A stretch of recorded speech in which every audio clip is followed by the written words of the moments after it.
She was only 7 years old when she walked straight toward the 8 bikers everyone else was desperately avoiding. Her mother's heart stopped. The gas station went silent. Those men, leather-clad, tattooed with scars and faces that had seen hard miles, turned to stare at the tiny girl approaching them with a plastic container in her small hands. But we need to go back a few hours before that moment. Back to Phoenix, back to the beginning of a day that would change everything Elaine Prescott believed about the world, about strangers, and about the quiet courage hiding inside her own daughter. The alarm went off at 4:30 in the morning, but Elaine was already awake. She had been lying in the dark for over an hour, staring at the ceiling of her one-bedroom apartment, running through interview questions in her head, like a woman rehearsing lines for the most important audition of her life, which in many ways it was. She rolled out of bed and padded barefoot across the worn carpet to the bathroom. The mirror above the sink showed a woman of 34 who looked closer to 40. Dark circles under her eyes from months of double shifts at the Phoenix Urgent Care Clinic. Cheekbones sharper than they should have been because grocery money always came last, after rent, after utilities, after the car payment on a Honda Civic that was slowly dying beneath her. Her blonde hair, freshly washed the night before, hung past her shoulders in waves she would pin back into something professional before they left. She had laid out her interview clothes on the bathroom door 3 days ago. A navy blue blazer she had found at Goodwill for $11, pressed twice to make sure every wrinkle was gone. A white blouse borrowed from her neighbor downstairs, a retired teacher named Dorothy, who wore the same size and had insisted Elaine keep it. Gray slacks she had owned since nursing school, still fitting only because stress had stripped the weight from her frame over the past 18 months. 18 months since Grant had walked out. He had left on a Tuesday morning while Wren was at school, taking the good car, the savings account, and what remained of Elaine's belief that the world operated according to some basic sense of fairness. No note, no phone call, just the hollow sound of a front door closing and a bank account drained to $47. The divorce papers arrived 6 weeks later from a lawyer in Nevada. Elaine signed them at the kitchen table while Wren slept 10 feet away, and she never cried. Not once. She simply could not afford the luxury of falling apart. Now she was driving to Flagstaff for her third job interview in 3 months, this one at the regional hospital's emergency department. The first 2 interviews had gone nowhere. One hospital had hired internally before she even arrived. The other wanted someone with pediatric certification she didn't have. But Dr. Constance Ridley at Flagstaff Regional had sounded different on the phone, warm but direct. The voice of a woman who valued competence over credentials and results over resumes. The position would mean stability, regular paychecks, health insurance that didn't devour half her salary. It would mean Wren could finally get the dental work the school nurse kept sending notes about, and maybe they could fix the Honda's transmission before it quit entirely. Everything depended on today. Elaine woke Wren at 5:15, easing the child from sleep with a gentle hand on her shoulder. Wren's surface slowly blinking in the dim light, her light brown hair tangled against the pillow. At 7 years old, she had her grandmother's wine blue eyes and her mother's stubborn jaw, a combination that made her look both innocent and determined at the same time. But what made Wren different from other children? What sometimes stopped Elaine cold in the middle of an ordinary moment was her complete inability to see the worst in people. Where Elaine saw threats, Wren saw opportunities. Where Elaine saw strangers to avoid, Wren saw friends she hadn't met yet. She had inherited this from Elaine's mother, a woman who had died 2 years ago, believing absolutely and without reservation that every human being deserved kindness until they proved otherwise. And even then, they probably deserved a second chance. The cookies were Wren's idea. She had insisted on making them the night before staying up past her bedtime, standing on a step stool at the kitchen counter with flour on her nose and chocolate chips in her hair. 3 dozen chocolate chip cookies with extra chips because her grandmother had taught her that you should never be stingy with the chocolate. Life's too short for boring cookies, her grandmother used to say, and Wren had absorbed this wisdom like scripture. The cookies were for good luck. This was part of a superstition Wren had developed on her own, a child's theology built from her grandmother's gentle philosophy. If you baked something with love and shared it with someone who needed it, good things would follow. Free of obligation, free of expectation, simply because that was how the universe rewarded generosity. Kindness put into the world would circle back, her grandmother had promised, like a river returning to the sea. Elaine found this beautiful and naive in equal measure. But she let Wren bring the cookies because the child had worked so hard on them, and because saying no to that earnest face was something Elaine had never mastered. They were on the road by 6 heading north on Interstate 17 through the pre-dawn darkness of the Phoenix metro. Wren sat in the back seat with the plastic container of cookies on her lap, humming a tuneless melody while watching the city lights thin and scatter as suburbs gave way to open desert. The Honda's air conditioning had been making ominous sounds for weeks, and somewhere around Camp Verde, about an hour north of Phoenix, it surrendered entirely. A final wheeze, a rattle, and then nothing but hot air pushing through the vents. Elaine cracked both front windows, but at highway speed the wind was loud and dry and offered little relief. The temperature climbed steadily as the sun rose higher, burning off the brief mercy of morning coolness and replacing it with the relentless heat that defined northern Arizona in late summer. By the time they turned onto Route 89, the two-lane highway that would carry them the last stretch to Flagstaff, the dashboard thermometer read 94 degrees, and it was not yet noon. Route 89 cut through some of the most beautiful and most desolate landscape in the American Southwest. Red rock formations rose from the desert floor like ancient monuments, their surfaces carved by millennia of wind and rain into shapes that seemed almost deliberate, almost designed. The sky was enormous, a dome of blue so deep and so vast, it made everything beneath it feel small and temporary. Tumbleweeds drifted across the road at irregular intervals, and dust devils spun lazily in the distance, collecting whatever the desert offered before dispersing into nothing. It was beautiful. It was also merciless. If your car broke down out here, if your engine overheated, or your tire blew, you were at the mercy of distance and heat in the thin hope that someone would stop. Elaine watched the fuel gauge with growing anxiety. The needle had been hovering near empty for the last 15 miles, and the computerized display, which she only half trusted, estimated 8 miles of remaining range. She had planned to fill up in Camp Verde, but the station there had been closed, orange cones blocking the pumps, and a handwritten sign taped to the door that simply read, "Sorry." She had calculated the distance to the next town and decided they could make it. Now she was not so sure. The gas station appeared around a bend in the road like a mirage that turned out to be real. Miller's Gas and Go, according to the weathered sign, the only fuel stop for 40 miles along this stretch of Route 89. Two ancient pumps sat in front of a cinder block convenience store that looked like it had been built sometime in the 1970s and maintained only reluctantly since. A thermometer mounted beside the entrance read 97 degrees. It was 2 o'clock in the afternoon. But it was not the station that made Elaine's hands tighten on the steering wheel. It was the 8 motorcycles parked in a neat row near the convenience store entrance. They were not the cheap, mass-produced bikes she occasionally saw on Phoenix streets, ridden by weekend enthusiasts in brand-new leather. These were custom machines. Deep blacks and metallic blues with chrome exhaust pipes that reflected the desert sun like mirrors. Each one was a testament to meticulous care and significant investment. One had flames painted along its fuel tank in orange and gold. Another carried an eagle with spread wings across its entire body, every feather detailed with an artist's precision. And standing around those machines in a loose circle of leather and ink and sheer physical presence were 8 men who looked like they had been forged from the same hard country that surrounded them. They were tall, broad-shouldered, covered in tattoos that snaked up their arms and disappeared beneath black t-shirts and leather vests adorned with patches and insignia Elaine could not read from this distance. Several wore bandanas. Others had long hair tied back. One had a beard so dense it consumed the entire lower half of his face. Their boots were heavy scuffed, the boots of men who spent their lives on the road. Their hands were large. Their voices, though too low to make out from inside the car, carried a rumble that seemed to vibrate through the pavement. Elaine's first instinct was to keep driving. Her hands actually moved toward the gear shift, ready to put the Honda back in drive and take their chances with the remaining fuel. The next station was at least 30 miles north. They would not make it. She knew this with mathematical certainty. But mathematics competed with instinct, and instinct was screaming at her to leave. She had seen too many news stories, watched too many crime shows where men who looked like this were the antagonists, the threat, the danger that nice families needed to fear and avoid. The stereotypes had burrowed deep into her psyche over years of passive absorption, creating associations she could not override even when logic told her these men were probably harmless. Probably, that word did a lot of heavy lifting when you were a woman alone with a 7-year-old child in the middle of nowhere. But the fuel light was on, the needle was past empty, and Wren needed a bathroom. "Mama, I need to use the bathroom," Wren said from the back seat, her voice carrying that particular urgency only 7-year-olds could produce.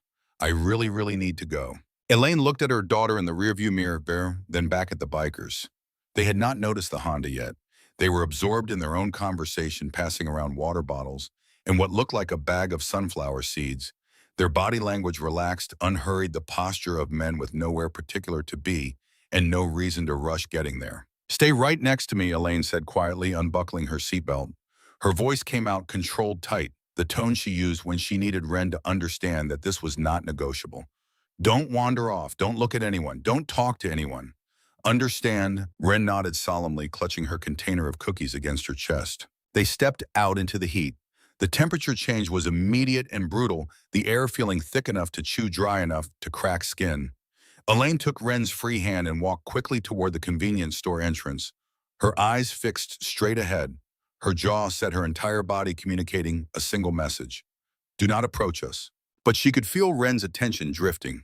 The child's head was turning, her gaze pulled toward the motorcycles with the involuntary fascination of someone seeing something extraordinary for the first time. 8 gleaming machines sitting in the sun, like mechanical dragons, all chrome and black leather, and exhaust pipes that looked ready to breathe fire. Mama, look at the bikes, Ren whispered loud enough that 2 of the bikers turned their heads. They are so pretty. Elaine tugged her hand. Inside, now. The convenience store was blessed relief. Air conditioning hit them like a wave, almost shocking, after the furnace outside. An older man stood behind the counter, his name tag reading Earl. He was at least 70 with skin weathered to leather by decades of Arizona sun and hands that trembled slightly as he folded his newspaper. He looked up when they entered, and his expression shifted to something sympathetic when he registered Elaine's tension. Bathroom is in the back, he said, his voice carrying the slow cadence of the lifelong Southwest. Do not worry about those fellas outside. They have been here about 20 minutes. Have not caused a bit of trouble. Real polite, actually. One of them even held the door for Mrs. Aguilar when she came in for her prescriptions. Just riders passing through, same as everyone else. Elaine nodded without answering. She walked Ren to the bathroom, waited outside while the child used the facilities, and tried to slow her heartbeat through sheer force of will. Her mind was running scenarios. What if one of them approached the car? What if they followed them north? What if... Ren emerged with wet hands and a smile. She had set the cookie container on the edge of Earl's counter before going to the bathroom, and she retrieved it now with careful reverence, as though it contained something sacred. $30 on pump 2, Elaine said, sliding her credit card across the counter. $30. That was what she had budgeted for fuel today. It would get them to Flagstaff with maybe a gallon to spare and leave barely enough for the return trip if she drove carefully and did not use the air conditioning, which, given that the air conditioning was dead, was no longer a choice anyway. Earl processed the payment with the deliberate slowness of age, glancing toward the window where the bikers were visible. His expression was neutral, almost fond, the look of a man who had seen all varieties of humanity pass through his station and had long ago stopped judging any of them. All set, he said, handing back her card.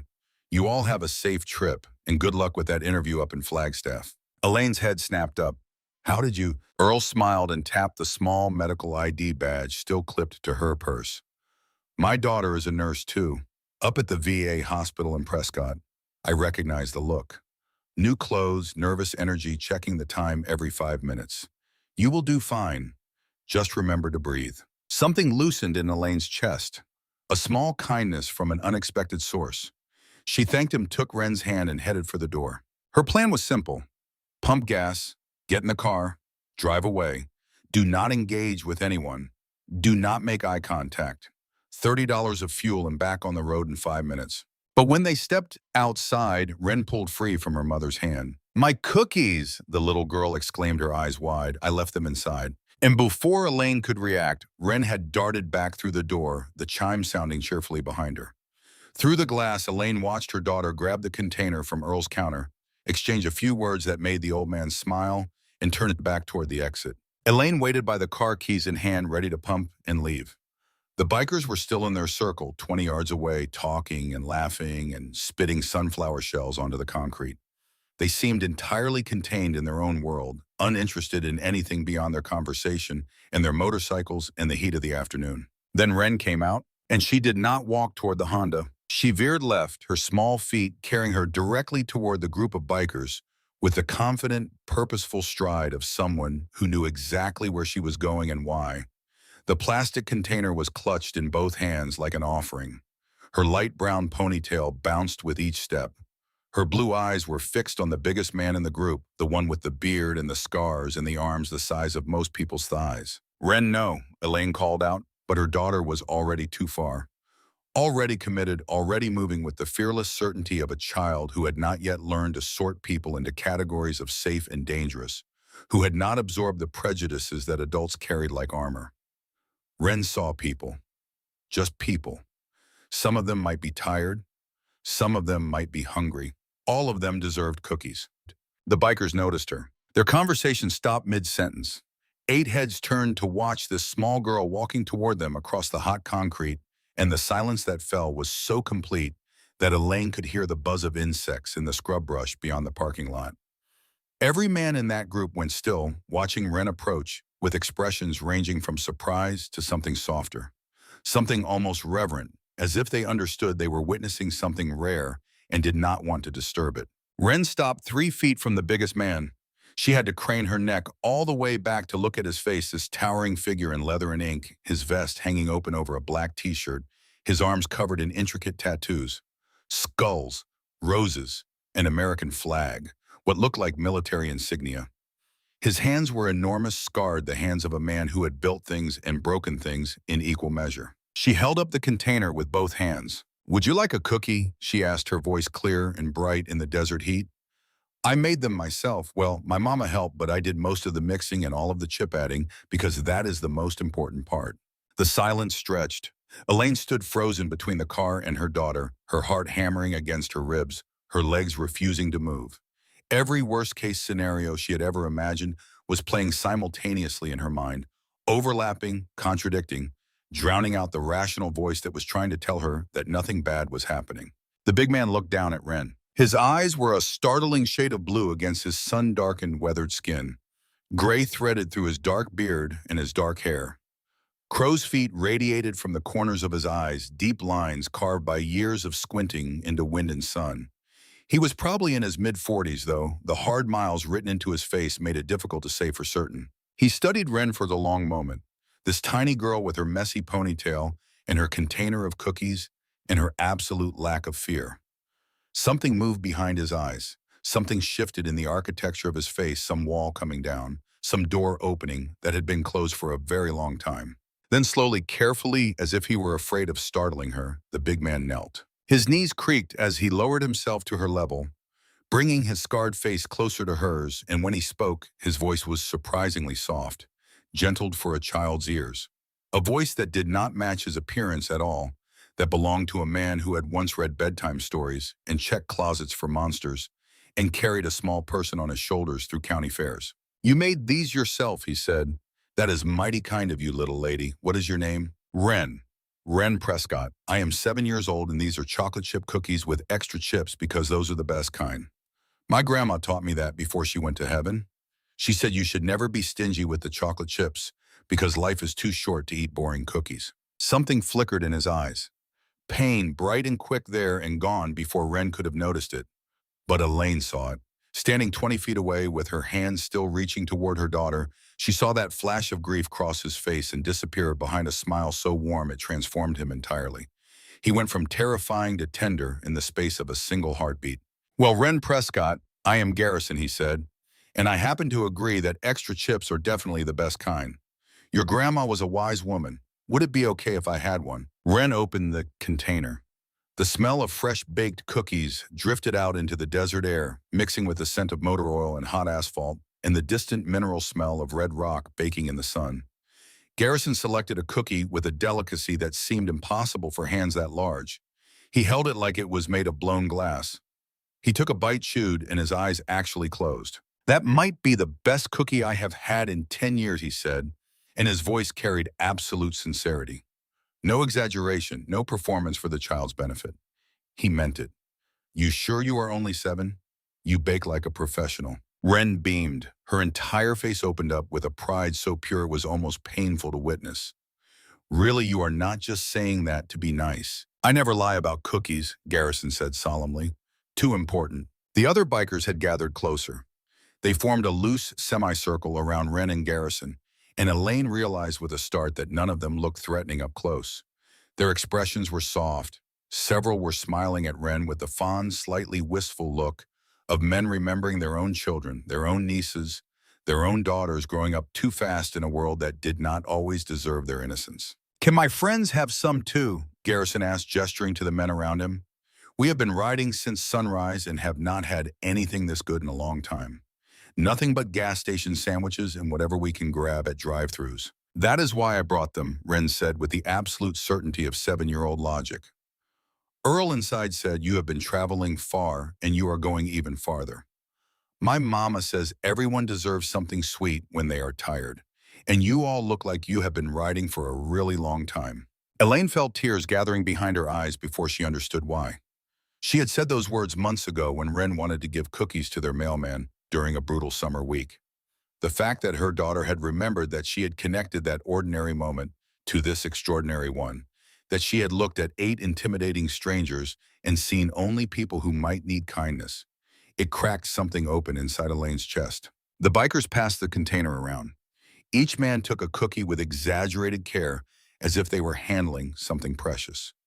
They thanked Wren individually, some crouching down to her level, others offering gentle words from their full height.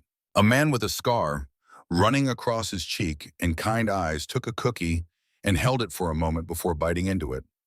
"My grandmother used to make cookies like these," he said quietly.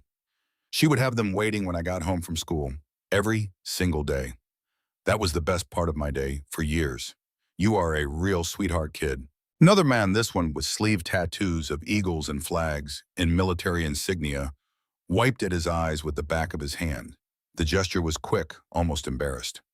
"Have not had a homemade cookie, and I do not know how long," he managed. "This tastes like home." Elaine found the ability to move. She approached the group slowly, her fear dissolving into something more complex. Embarrassment at her own assumptions. Wonder at her daughter's courage. And a strange, unsettling awareness that she was witnessing something important, something she would need to think about for a long time. "Wren, honey, these gentlemen are probably busy," Elaine said, reaching for her daughter's shoulder. "We should let them get back to their trip." Garrison stood unfolding to his full height, at least 6'3". Elaine had to look up to meet his eyes, and when she did, she found them warm, genuinely warm, crinkled at the corners. The eyes of someone who had endured hardship but refused to let it harden him. "Ma'am, your daughter just made our whole week," he said, extending his hand. His grip was firm but careful, respectful of her smaller hand. "I am Garrison Mercer. These are my brothers, not by blood, but by road. We have been riding together for over 15 years. Elaine shook his hand. His palm was calloused rough, a working man's hand. "Elaine Prescott, I apologize if Wren bothered you. She is very friendly." "Bothered us," a biker with a shaved head and a gold tooth laughed. "Lady, your kid just reminded us why we ride. It is about moments like this. Unexpected kindness from unexpected places. Most people see us and cross the street, lock their car doors, grab their kids and hurry away. But this little angel saw people who might be tired, and she decided to share what she had. That is beautiful. That is what this world needs more of." Garrison glanced at the medical badge on Elaine's purse. "Where are you folks headed?" "Flagstaff. I have a job interview at the hospital. Nursing, emergency department." "You will get it," he said with quiet confidence. "I can tell." "The cookies are for good luck," Wren added, hugging her mother's leg. "That is why I made extra, so we could share the luck. Grandma always said luck grows when you share it." Something passed between the bikers. A look, a silent communication in brief glances and small nods that Elaine could not decode but could feel. There was weight in it, memory and meaning beyond what she could access. Elaine said goodbye. Wren waved at each biker individually, making eye contact with every single one, and they waved back. These intimidating men with their leather and their scars waving at a 7-year-old girl like she was royalty departing their presence. Elaine pumped gas, watching the bikers return to their conversation. She noticed them glancing toward Wren, occasionally their expressions thoughtful. The one with the military tattoos was wiping his eyes again, and another man clapped his shoulder in quiet comfort. The pump clicked at $30. Elaine replaced the nozzle and climbed into the driver's seat. The interior was an oven. She started the engine and reached for the gear shift. Someone knocked on her window. She jumped. Her heart slammed against her ribs. Garrison stood outside, his expression serious. She lowered the window with trembling hands. Sorry to startle you, he said, but before you go, you said you are heading to Flagstaff for a job interview. Is money tight right now? The question was too direct. It stripped away pretense. Elaine wanted to lie, wanted to protect her dignity with the practiced response she had been giving everyone for months. We are managing. But Garrison's eyes held no pity, no condescension, just concern. Yes, she said quietly, money is very tight. He reached into his vest pocket. Every warning Elaine had ever absorbed about strangers fired simultaneously. But when his hand emerged, he was holding a business card and a folded bill. This is my card. I run a motorcycle repair shop in Sedona about 40 minutes south of Flagstaff. If you get that job and need work done on your car, give me a call. Family discount. And I know a good mechanic who does regular cars too. He owes me a favor. He pushed the card and the bill through the window. Elaine took them automatically. When she unfolded the bill, her hands went still. $100. I cannot accept this, she said immediately, trying to hand it back. This is too much. You do not even know us. Garrison's voice was firm. Your daughter gave us something today that money cannot buy. She reminded us that kindness still exists, that not everyone judges us by our jackets and our bikes and our scars. She saw us as people first. That is worth more than $100, but it is what I have got in my wallet, so it will have to do. She was just being herself, Elaine protested. That is not worth. It is worth everything, Garrison said gently. Let us pay forward the gift your daughter gave us. And maybe when you are settled, you can pay it forward to someone else. That is how kindness works. It keeps moving. Tears streamed down Elaine's face. Not tears of sadness, but of something more complex than she could name. Gratitude. Relief. Shame at everything she had assumed about these men before her daughter proved her wrong. Through blurred vision, she saw Wren leaning forward from the back seat, watching with wide, curious eyes. Thank you, Elaine whispered. You have no idea what this means. We were going to have to choose between gas money home and dinner tonight. Garrison tapped the roof of the Honda gently. You drive safe now. And Wren, keep making those cookies. Keep being exactly who you are. The world needs more people like you. I will, Wren called through the window. Bye, Mr. Garrison. Thank you for being so nice. Thank you, Cookie Girl. You made our day. Elaine pulled out of the gas station. In the rearview mirror, she watched the 8 bikers standing together, watching them leave. Several waved when Wren pressed her small hand against the back window. Then Route 89 carried them around a bend, and the gas station disappeared behind red rock and desert scrub. Mama, why are you crying? Wren asked. Are you sad? No, baby. I am grateful. Those men were very kind, and you were very brave. I told you they were nice, Wren said, with the infinite certainty of childhood. You can always tell nice people. They are the ones who smile with their eyes, even when their faces look scary. Mr. Garrison's eyes smiled the whole time. Elaine glanced at the rearview mirror one more time. Oi, funny him. Nothing behind them but empty road and red rock glowing in afternoon light. She tucked the $100 bill into her purse and drove north. The interview at Flagstaff Regional Hospital went better than Elaine had dared to hope. Dr. Constance Ridley was a woman in her late 50s with silver hair pulled back in a precise bun, in the steady, competent presence of someone who had spent decades managing crisis situations. She spent 90 minutes walking Elaine through the position, the responsibilities, and a benefits package that sounded almost too good to believe.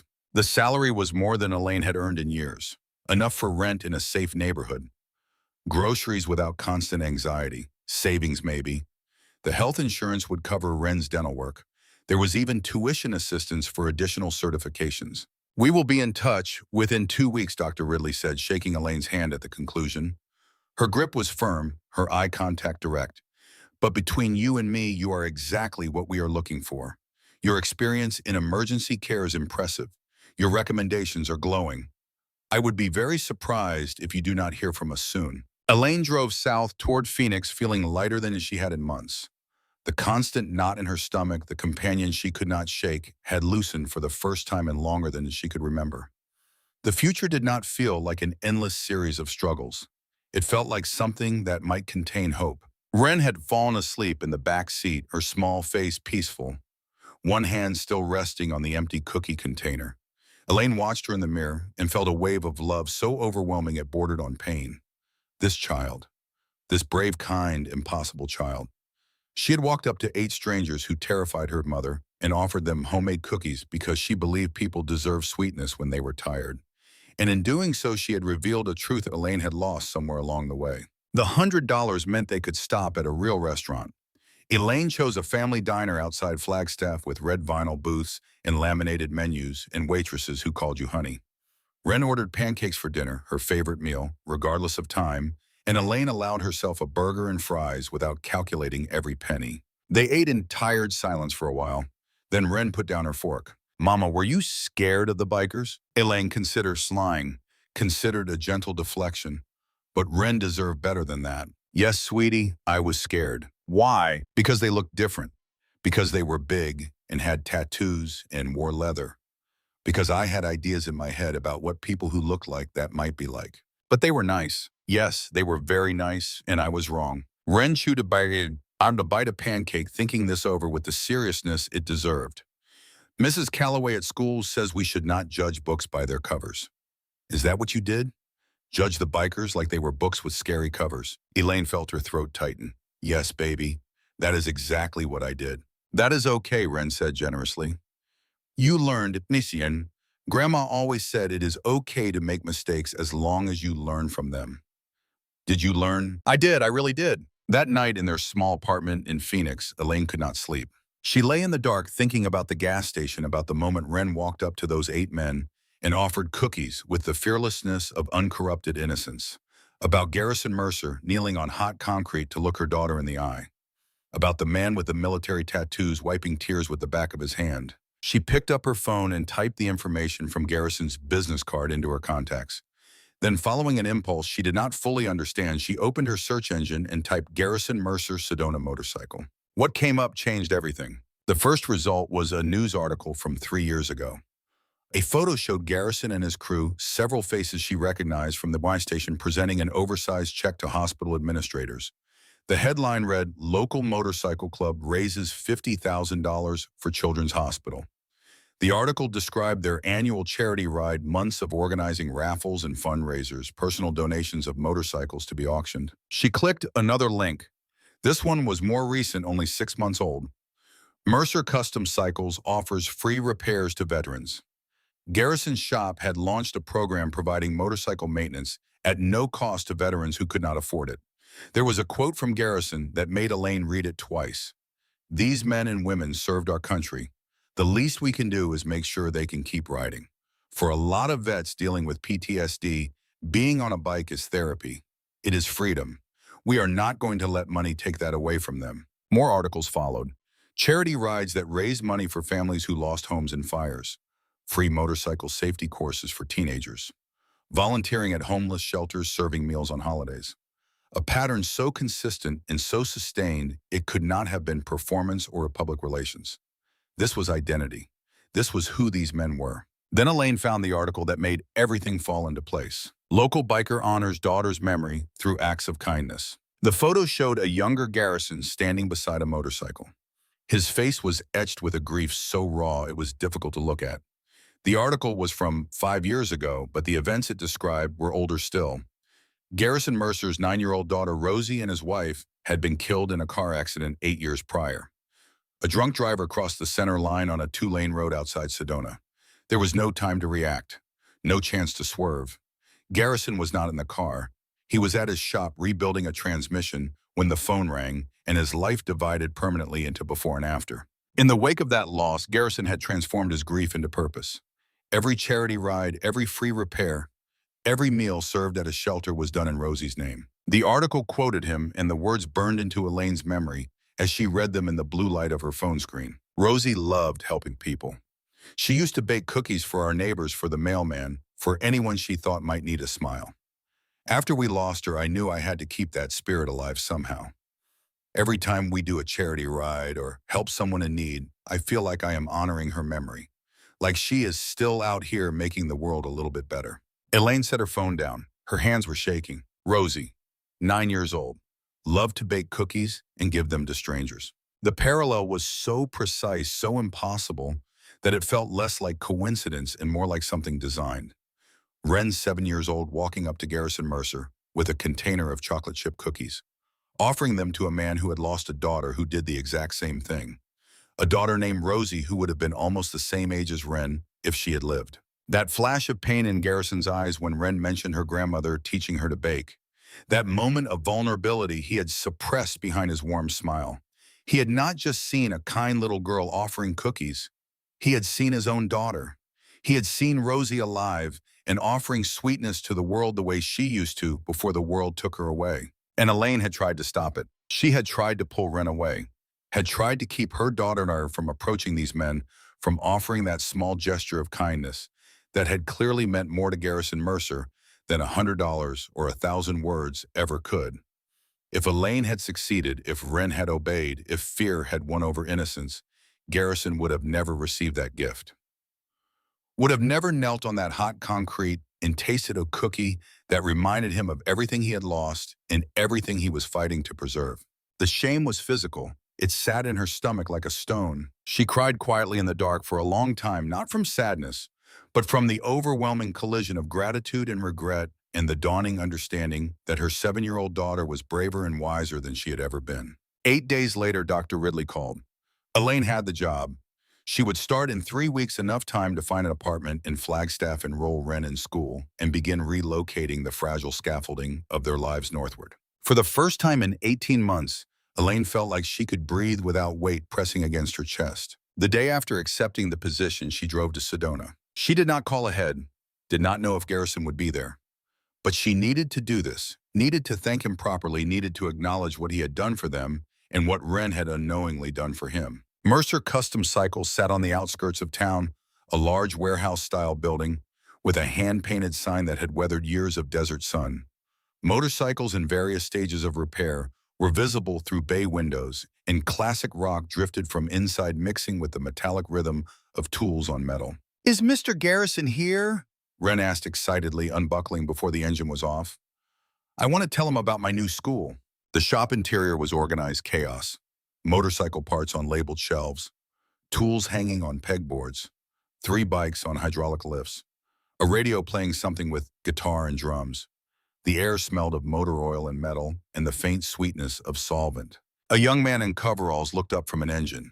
He could not have been more than 25, sandy hair, pulled back, grease on his cheeks. "Help you folks. I am looking for Garrison Mercer," Elaine said. "Gar, you got visitors?" the young man called toward a back office. Garrison emerged, wiping his hands on a rag permanently stained with years of use. He wore jeans and a faded t-shirt, his hair messy, a smudge of motor oil on his cheek. Without the leather vest and the intimidating formation of his brothers around him, he looked like what he was. A working man in his mid-40s running a business he had built with his hands. When he saw them, his face lit up. The transformation was remarkable. Everything about him softened. His eyes crinkled at the corners and his smile reached every part of his face. And for a moment, he looked like a man who had just received unexpected good news after a long stretch of ordinary days. "Well, I will be damned, the cookie girl." He crouched down, grinning at Wren. "How are you?" "Miss Wren, did you bring me more cookies?" "I did not this time, but I can make you some," Wren said. "I am good. Mama got the job. We are moving to Flagstaff. I am going to a new school and Mama says I can join the art club and maybe take swimming lessons." "Is that right?" Garrison stood and extended his hand to Elaine. "Congratulations. I had a feeling you would get it. Thank you, and thank you for your generosity that day. I wanted to come, thank you in person." Garrison walked around the Honda, examining it with a mechanic's practiced eye. He knelt to check something underneath, stood, popped the hood. "When is the last time you had the transmission fluid changed?" "I am not sure. A while." He made a sound that suggested this was exactly what he had expected. "Bring it by Thursday morning around 9. We will flush the transmission and do a full inspection. Family discount means parts only. Labor is free, non-negotiable." Elaine's throat tightened. She did not argue. She was learning slowly to accept kindness without resistance. They moved to Garrison's office, a small room whose walls told the story of a life dedicated to service and shadowed by loss. Photos covered every surface: charity events, group rides, children's hospitals. A wedding photo showing a younger Garrison in a suit, his arm around a beautiful woman with dark hair. And in the center of it all, in a place of honor on his desk, a school photo of a girl with dark hair and her father's blue eyes. She was missing her 2 front teeth and grinning with unguarded joy, a child who does not yet know that the world can be cruel. "Is that your daughter, Mr. Garrison?" Wren had noticed the photo immediately. She walked up to it, studying it with the focused intensity children bring to things that matter. She is really pretty. Garrison moved to stand beside Wren. He looked at the photo, and the tenderness in his expression was so raw that Elaine had to look away for a moment before looking back. "That is my Rosie," he said quietly. She was 9 in that picture, had just lost her 2 front teeth, and was embarrassed because it was school picture day. "Where is she now?" "She is in heaven, sweetheart. Her and her mama both. There was a car accident 8 years ago. They did not suffer." Wren's small face crumpled with sympathy. "I am really sorry, Mr. Garrison. My grandma is in heaven too. I miss her a lot." "Do you miss Rosie?" "Every single day. But you know what? When you walked up to us at that gas station with those cookies, it felt like Rosie was sending me a message. She used to do exactly what you did. Bake cookies and give them to people she thought might need them. Our mailman, our neighbors, even strangers sometimes. She had the biggest heart of anyone I have ever known." "I think she sounds really nice," Wren said solemnly. "I bet we would have been friends." "I know you would have been." Elaine stood in the doorway of that small office, tears running freely down her face, watching her daughter's compassion meet a grieving father's memory and create something neither of them fully understood. She thought about the gas station, about her fear, about how close she had come to pulling Wren away from this man who had lost everything and rebuilt himself around the memory of a little girl who baked cookies for strangers. "Garrison, I needed to apologize," Elaine said, her voice unsteady. "When I first saw you at that gas station, I was terrified. I tried to keep Wren away from you. I judged you without knowing anything about who you really are, and I was completely wrong." Garrison was quiet for a moment. Then he smiled, but it carried understanding and something close to forgiveness that he should not have had to give. "You were not wrong to be cautious," he said. "A woman alone with her kid in the middle of nowhere seeing 8 bikers. Your protective instincts kicked in. That is nothing to apologize for." "But I did not just feel cautious. I assumed the worst." "That is what most people do," Garrison said. "We know how people see us. We have dealt with it our whole lives. Some of my brothers have been pulled over for nothing more than riding while looking intimidating. We have been kicked out of restaurants, followed around stores, treated like criminals just for existing in leather vests. But we also know we can change minds one person at a time." He paused, his voice caught. "And your daughter did not see leather and tattoos. She saw people who might be tired and hungry. She saw an opportunity to share something she made with her own hands. She reminded every single one of us why we do what we do." They talked for over an hour. Garrison showed them photos, told stories about charity rides and community work, introduced them to Bridger, the young mechanic, who brought Wren a cold soda while she examined motorcycle parts with the fascination of a child discovering a new world. And somewhere during that hour, while Garrison described the programs his crew ran for veterans and homeless families, while Wren carefully inspected chrome fittings and rubber gaskets, a thought formed in Elaine's mind. Not a fleeting idea, but a decision, clear and deliberate and entirely her own. She knew what she needed to do. That evening back in Phoenix, Elaine sat at her laptop and composed an email to Dr. Constance Ridley. She wrote carefully, choosing each word with the precision of a woman who understood that this message could shape the beginning of her new life in Flagstaff. She described meeting Garrison Mercer and his crew, their charity work, their expertise in motorcycle safety, their deep connections to the riding community across northern Arizona.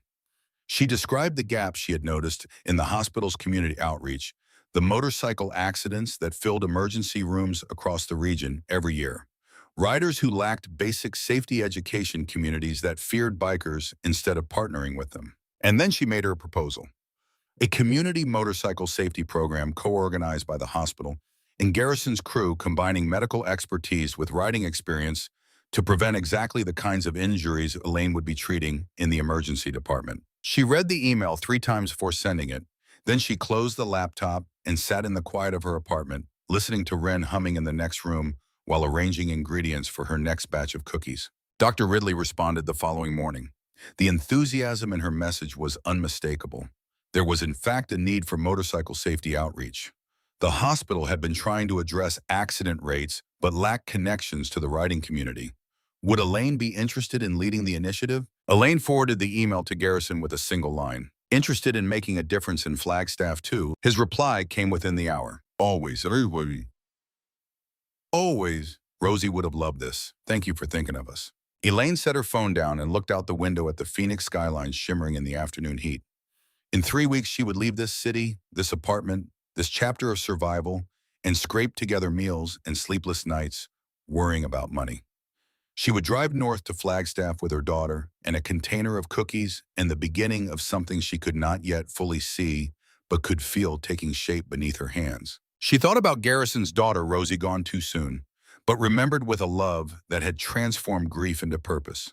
She thought about her own daughter, Wren, 7 years old, and already braver than her mother, already wiser about the things that mattered most.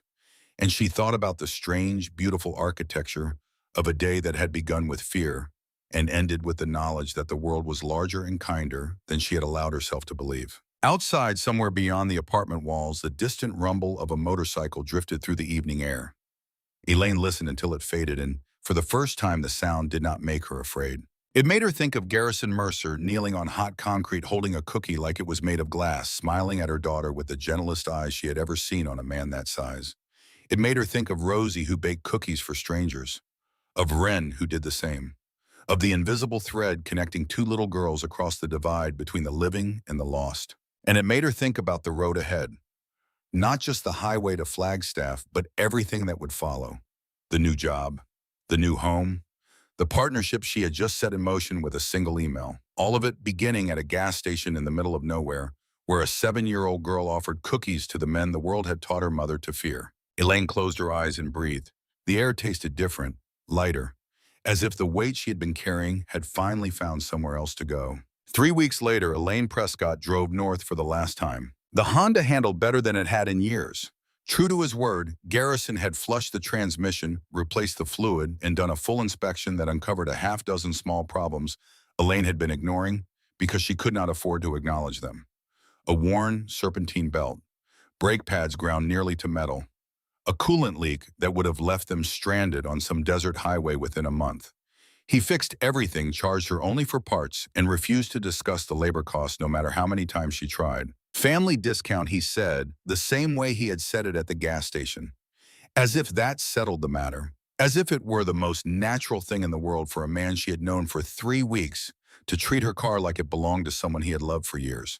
The drive from Phoenix to Flagstaff took just under 2 hours, with the repaired air conditioning blowing cold and steady, and Route 17 climbing through the high desert into pine country.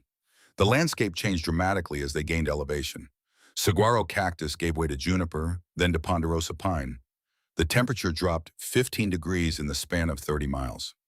By the time they reached the outskirts of Flagstaff, the air coming through the vents carried the scent of forest instead of baked earth, and the sky had deepened from the washed-out blue of the desert to something richer and cooler. Their apartment was small but clean.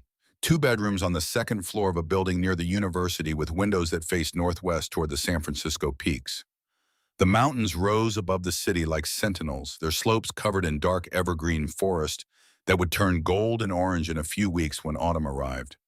The neighborhood was quiet, tree-lined streets, families walking dogs in the evening, a park 3 blocks away with swings and a climbing structure that Wren spotted from the car and immediately claimed as her own. Garrison had connected them with several families in the area, none of them bikers, just good people who owed favors or shared friendships or simply responded when Garrison called and said someone needed help.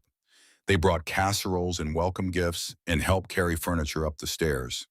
A retired firefighter named Henderson and his wife Margaret, a woman named Donna who ran a bakery on Route 66 and arrived with a box of pastries and the number of every useful service in Flagstaff written on the inside of the lid.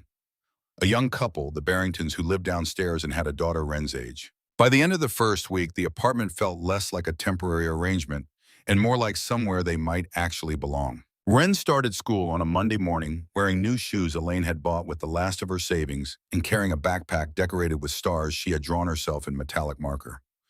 Flagstaff Elementary was less than a mile from the apartment, a red brick building surrounded by mature pines that dropped needles on the playground like soft brown confetti. The principal, a calm woman named Dr. Sheffield, walked them through the hallways, pointing out the art room and the library and the cafeteria with a patience that suggested she understood how overwhelming a new school could be for a 7-year-old. But Wren was not overwhelmed. Wren was ready. She walked into Mrs. Calloway's second-grade classroom with the same fearless confidence she had carried to the gas station, the same open curiosity that treated every new face as a potential friend rather than a potential threat. Within an hour, she had introduced herself to every child in the room. By lunch, she had a best friend, a girl named Phoebe Barrington from the apartment downstairs. By the end of the day, she had told the entire class about the bikers. Mrs. Calloway relayed this to Elaine during the first parent pickup, her expression warm with amusement and something deeper. Your daughter stood in front of the class during sharing time and told us about meeting 8 motorcycle riders at a gas station in the desert, the teacher said. She described giving them cookies and how the biggest one knelt down and told her they were the best cookies he had ever had. She said his name was Mr. Garrison, and he lost his daughter, who used to bake cookies just like Ren does. And now he helps people because that is what his daughter would have wanted. Elaine braced herself. She had learned to expect judgment when the story of the bikers came up. Raised eyebrows, concerned looks. The unspoken question of what kind of mother lets her 7-year-old approach strange men in leather vests. But Mrs. Calloway was smiling. My brother rides with a group out of Phoenix, the teacher said. They do charity runs for homeless veterans. Nicest people you would ever meet. But I cannot tell you how many times people have crossed the street to avoid him or assumed he was dangerous just because of how he looks. I am glad Ren learned that lesson so young. The world needs more people who see past the surface. She is teaching me, Elaine admitted. Every single day. Elaine's first shift in the emergency department at Flagstaff Regional fell on a Wednesday, and by the end of it, she knew she had made the right decision. The ED was busy but well-organized, staffed by people who clearly cared about their work and supported each other through the controlled chaos that defined emergency medicine. Dr. Ridley ran the nursing staff with firm compassion, expecting excellence, but providing the resources and environment to achieve it. The other nurses welcomed Elaine with the easy warmth of people who understood that a new colleague meant shared burden, and shared burden meant survival. The work was hard. 12-hour shifts on her feet triaging patients who ranged from hiking injuries to cardiac events, to the occasional bar fight that spilled over from the establishments on Route 66. But it was the work Elaine had trained for the work she was good at, and for the first time in years, she ended each shift tired but satisfied, rather than tired and defeated. Her colleagues learning quickly that she was competent, calm under pressure, and willing to take the difficult cases without complaint. Within 2 weeks, the charge nurse was assigning her to trauma without hesitation. Within a month, Dr. Ridley pulled her aside to say she was exceeding every expectation. You have a gift for this, Dr. Ridley said. The patients trust you. The doctors trust you. That does not happen by accident. I just do my job, Elaine said, uncomfortable with praise she was still learning to accept. Dr. Ridley studied her over the rims of her reading glasses. You do far more than your job, which is why I want to talk to you about the motorcycle safety program you proposed. They met in Dr. Ridley's office the following afternoon. The room was lined with medical textbooks and framed commendations and photographs of Dr. Ridley at various stages of her career, always in medical settings, always surrounded by the evidence of a life spent healing. She had printed Elaine's original email and annotated it with handwritten notes in the margins, the kind of thorough engagement that told Elaine this was being taken seriously. Here is the situation, Dr. Ridley said, spreading a folder of statistics across her desk. Northern Arizona has one of the highest rates of motorcycle fatalities in the state. Last year alone, we treated 47 motorcycle accident victims in this emergency department. 14 of them died. 22 suffered permanent injuries. The majority were riders under 30 with minimal safety training and no protective gear beyond whatever jacket they happened to be wearing. Elaine studied the numbers, her clinical mind organizing them into patterns. How many were wearing helmets? Fewer than a third. Arizona does not require helmets for riders over 18, and many of the younger riders treat safety gear as optional. The ones who come in without helmets account for nearly 70% of the fatalities. Dr. Ridley leaned back in her chair and looked at Elaine with the direct gaze of someone who made decisions for a living and did not tolerate ambiguity. The hospital board has been discussing outreach for 2 years and getting nowhere because none of us have connections to the riding community. We are doctors and nurses, not bikers. We can treat injuries, but we have no credibility when it comes to prevention. Your proposal changes that equation. If your contact in Sedona, this Garrison Mercer, is willing to partner with us, we could build something that actually reaches the people who need it most. He will be willing, Elaine said. This is exactly what his group has been doing on a smaller scale for years. Safety courses, riding clinics, helmet advocacy. They just have not had institutional support or a platform this size. Then make it happen, Dr. Ridley said. I am giving you the lead on this. Budget is limited but real. I need a proposal by the end of the month. Timeline logistics, cost projections, community outreach, strategy. Can you do that? Yes. The word came out without hesitation because Elaine had already been working on exactly this, sketching plans in a notebook during breaks, researching similar programs at hospitals in other states, running numbers on a spreadsheet she updated after Ren went to bed each night. She had been preparing for this conversation without knowing it was coming, driven by an instinct that told her this program mattered in ways that went beyond professional advancement or institutional obligation. She called Garrison that evening from her apartment balcony, watching the last light fade from the peaks while Ren did homework at the kitchen table inside. "You are serious," Garrison said when she finished explaining. His voice was different on the phone, stripped of the physical presence that made him seem so imposing in person. Just a man's voice, warm and steady, and carrying a note of something that might have been wonder. "Completely serious. Dr. Ridley is giving me full authority to organize this. Budget, timeline, everything. I need you and your crew to be the writing expertise. Safety demonstrations, helmet education, defensive writing techniques. Everything you already do, but backed by the hospital and promoted across the region." There was a long pause on the line. The kind of silence that meant something significant was happening on the other end, some emotion being processed that required privacy, even across a phone connection. "You know what this would mean to us," he said finally. His voice had gone rough. "We have been doing this work for years, and most of the time, people do not even know. Or they know and they dismiss it because they cannot get past the leather and the tattoos. Having a hospital behind us, having medical professionals vouching for what we do, that changes the whole conversation." "That is exactly the point," Elaine said. "You have the knowledge and the credibility with writers. We have the data and the institutional weight. Together, we can reach people that neither of us could reach alone." She spent the next 3 weeks building the proposal. It consumed every spare hour, every quiet moment. After Ren fell asleep, every lunch break she could sacrifice. She pulled accident statistics from hospital records, researched motorcycle safety curricula from programs in California and Colorado, contacted local riding clubs for input, and drafted a budget that was ambitious but defensible. Garrison drove up from Sedona twice during this period, bringing Trent and Macklin with him to walk the hospital grounds and discuss logistics. They met with Elaine in the hospital conference room, spreading maps and timelines across the table, planning booth layouts and demonstration areas and traffic flow for what they were now calling the Community Motorcycle Safety Day. Watching them work, Elaine was struck by how different these men were from the figures her imagination had constructed at the gas station. Trent, the man with the scar across his cheek, turned out to have spent 15 years as a construction foreman after serving time for a fight he deeply regretted in his early 20s.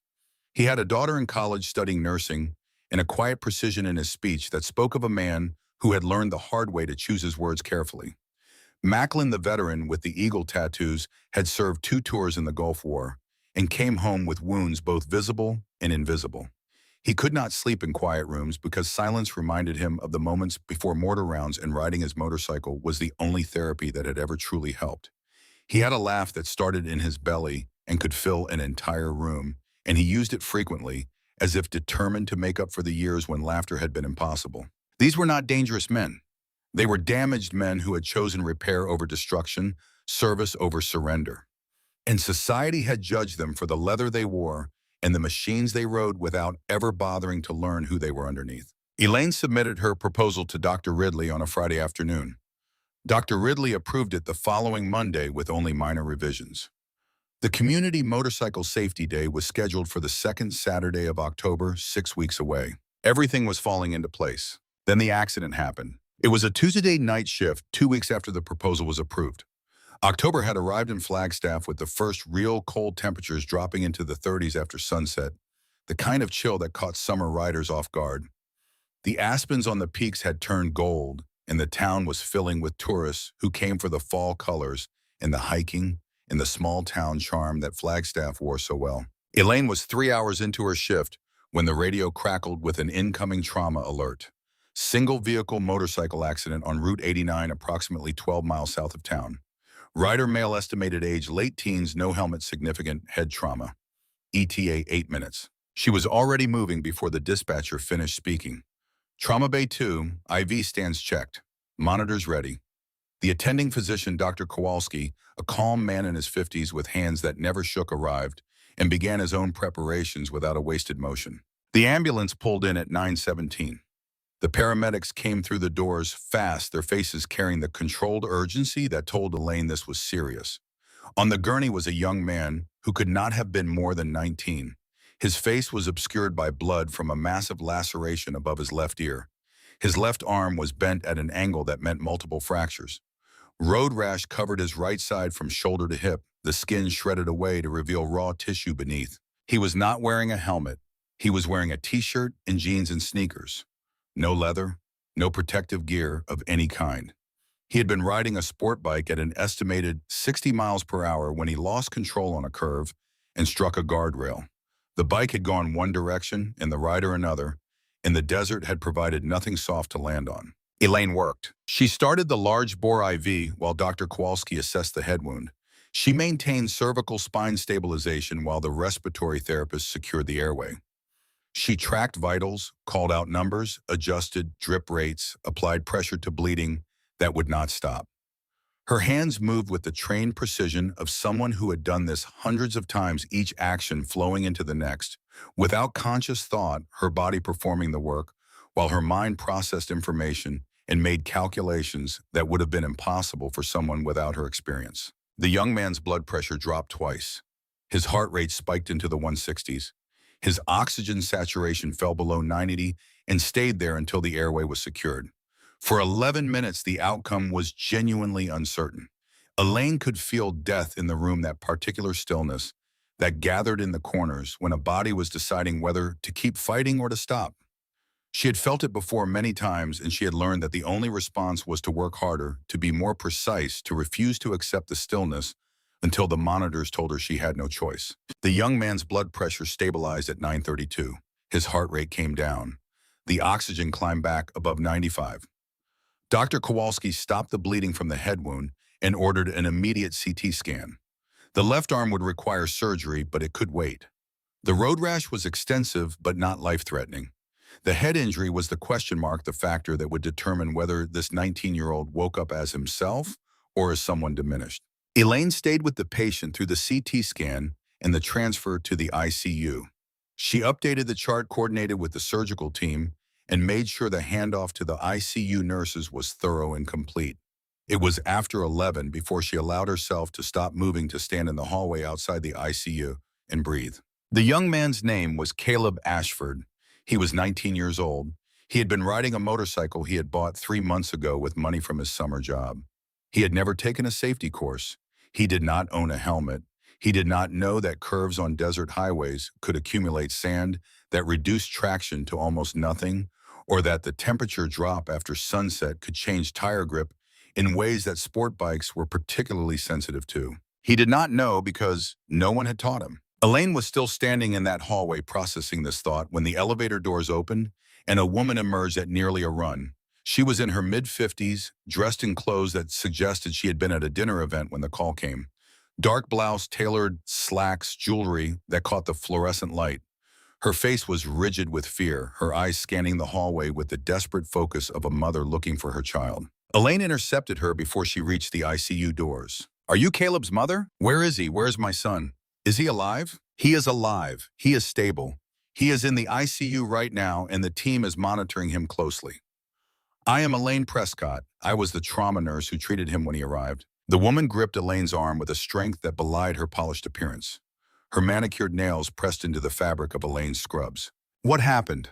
What happened to my boy?" Elaine explained, calmly, clearly, with the professional compassion she had developed over years of delivering difficult news to terrified families. She described the accident, the injuries, the treatment, the current status. She did not minimize, and she did not dramatize.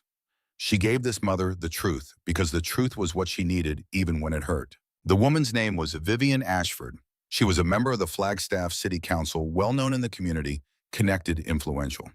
Elaine did not know any of this at the time.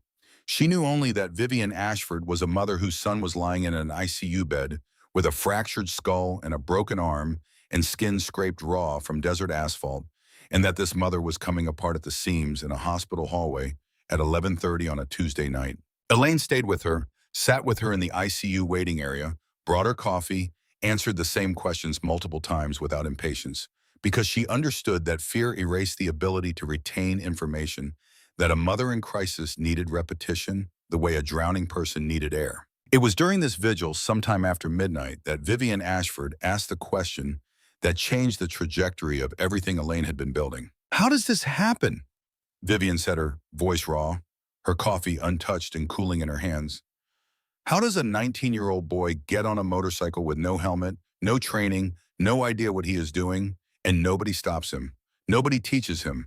He bought that bike 3 months ago, and I begged him to be careful, and he said he would be fine. He said he knew what he was doing, and now he is in there with his head split open, and I do not even know if he is going to wake up the same person he was this morning." Elaine chose her words carefully. She was not just a nurse in this moment. She was the woman who had spent 3 weeks building a program designed to prevent exactly this. "It happens because there is a gap in our community," Elaine said. "Young riders have access to motorcycles, but not to education.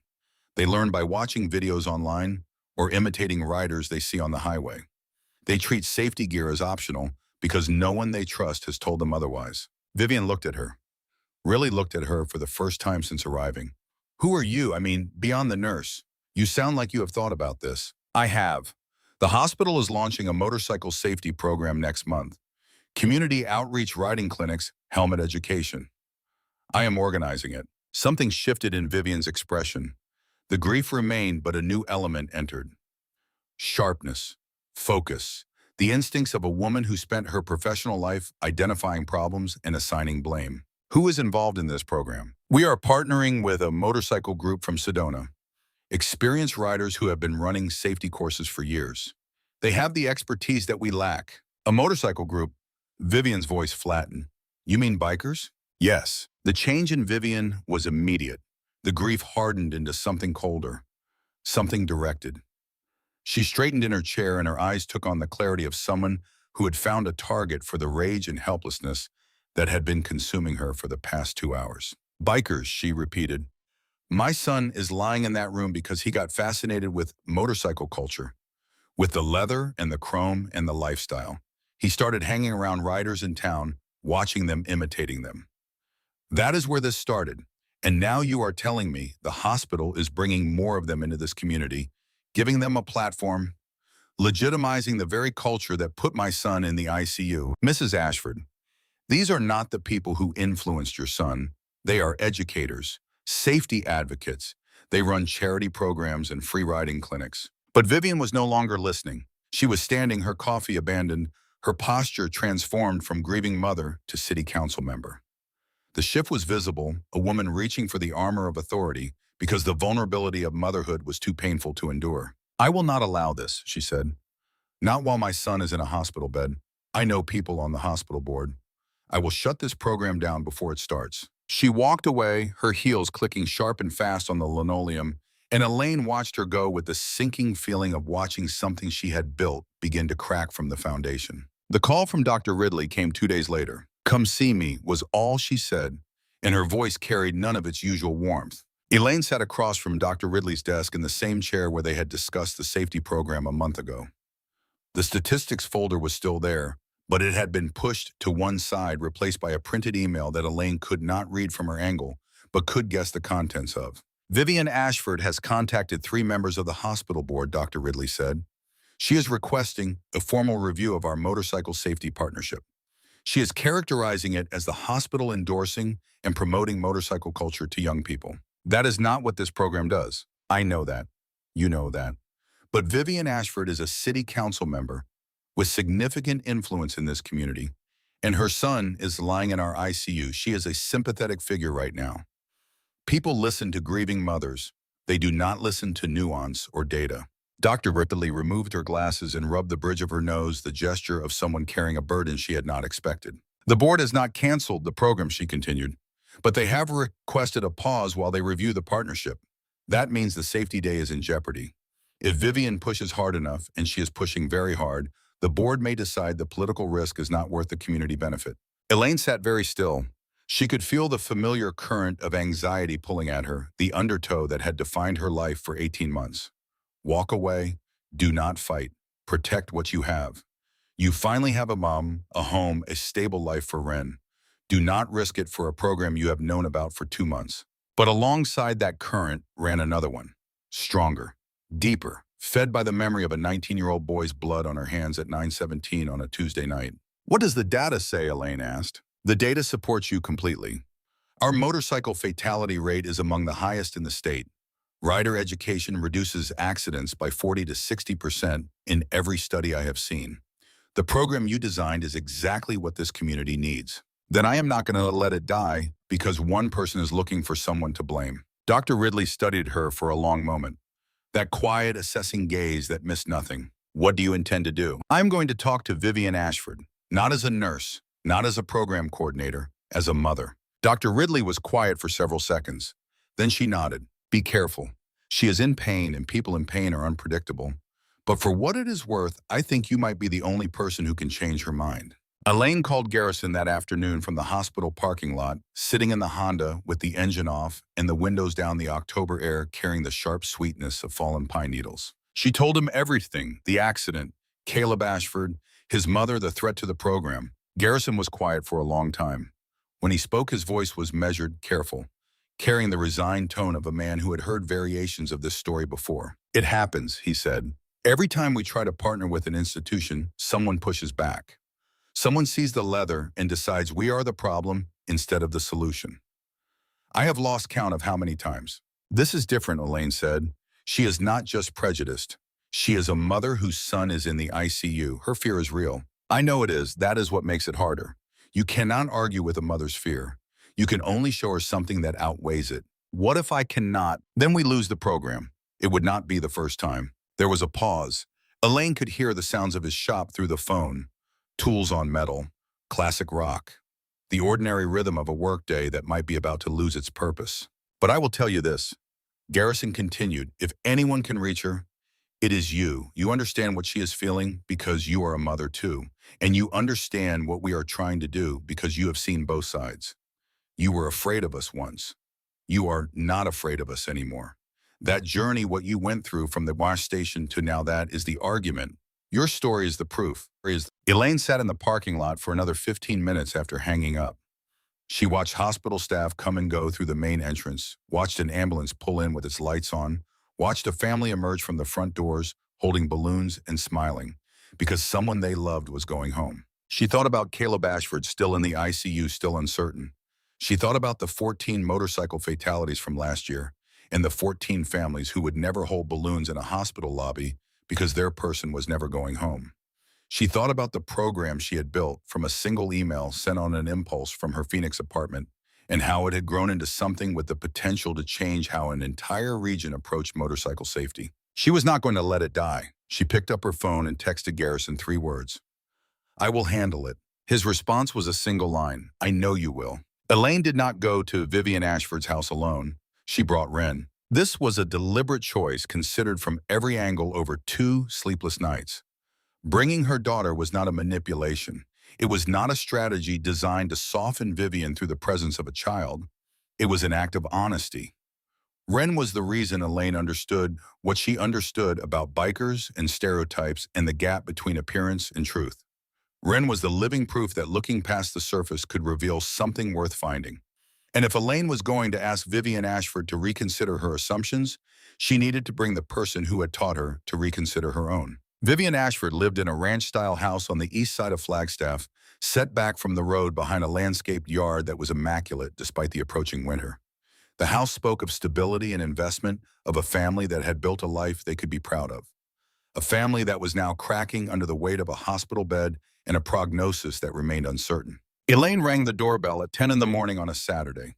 Ren stood beside her holding a container of cookies. Chocolate chip with extra chips. Vivian opened the door and her expression cycled through surprise, recognition, and hostility in the span of 2 seconds. I know who you are, Vivian said. You are the nurse, the one with the biker program. I am, and I am also the nurse who kept your son alive on Tuesday night. May I come in? It was not a gentle question. It was direct, factual, and it carried the weight of a truth Vivian could not dismiss. She had watched Elaine work that night in the ICU waiting area, had absorbed the calm competence, the tireless patience, the clear-eyed professionalism. Whatever objections Vivian had to the safety program, she could not deny what Elaine had done for Caleb. She stepped aside. They sat in Vivian's living room, a room that told its own story through photographs and carefully chosen furnishings. Photos of Caleb at various ages lined the mantel: Little League baseball, high school graduation, a family portrait taken on a beach somewhere warm, Vivian and a man who must have been her husband, flanking a younger Caleb, all of them smiling with the uncomplicated happiness of people who did not yet know what was coming. Elaine noticed a folded wheelchair in the corner of the room, new, still carrying the tags from the medical supply store. Evidence of a future being rearranged to accommodate a reality no one had planned for. Mrs. Ashford, I understand why you want to shut down this program. If I were sitting where you are, I might feel the same way. Your son is hurt, and you need someone to blame, and a group of bikers is an easy target. Vivian's jaw tightened. You do not know what I feel. You are right. I do not know exactly what you feel, but I know what it is like to be a mother who is terrified for her child. I know what it is like to feel powerless and to reach for anything that might give you control. And I know what it is like to blame the wrong people for the wrong reasons because the real problem is too big and too complicated to fit into a single target. Vivian said nothing.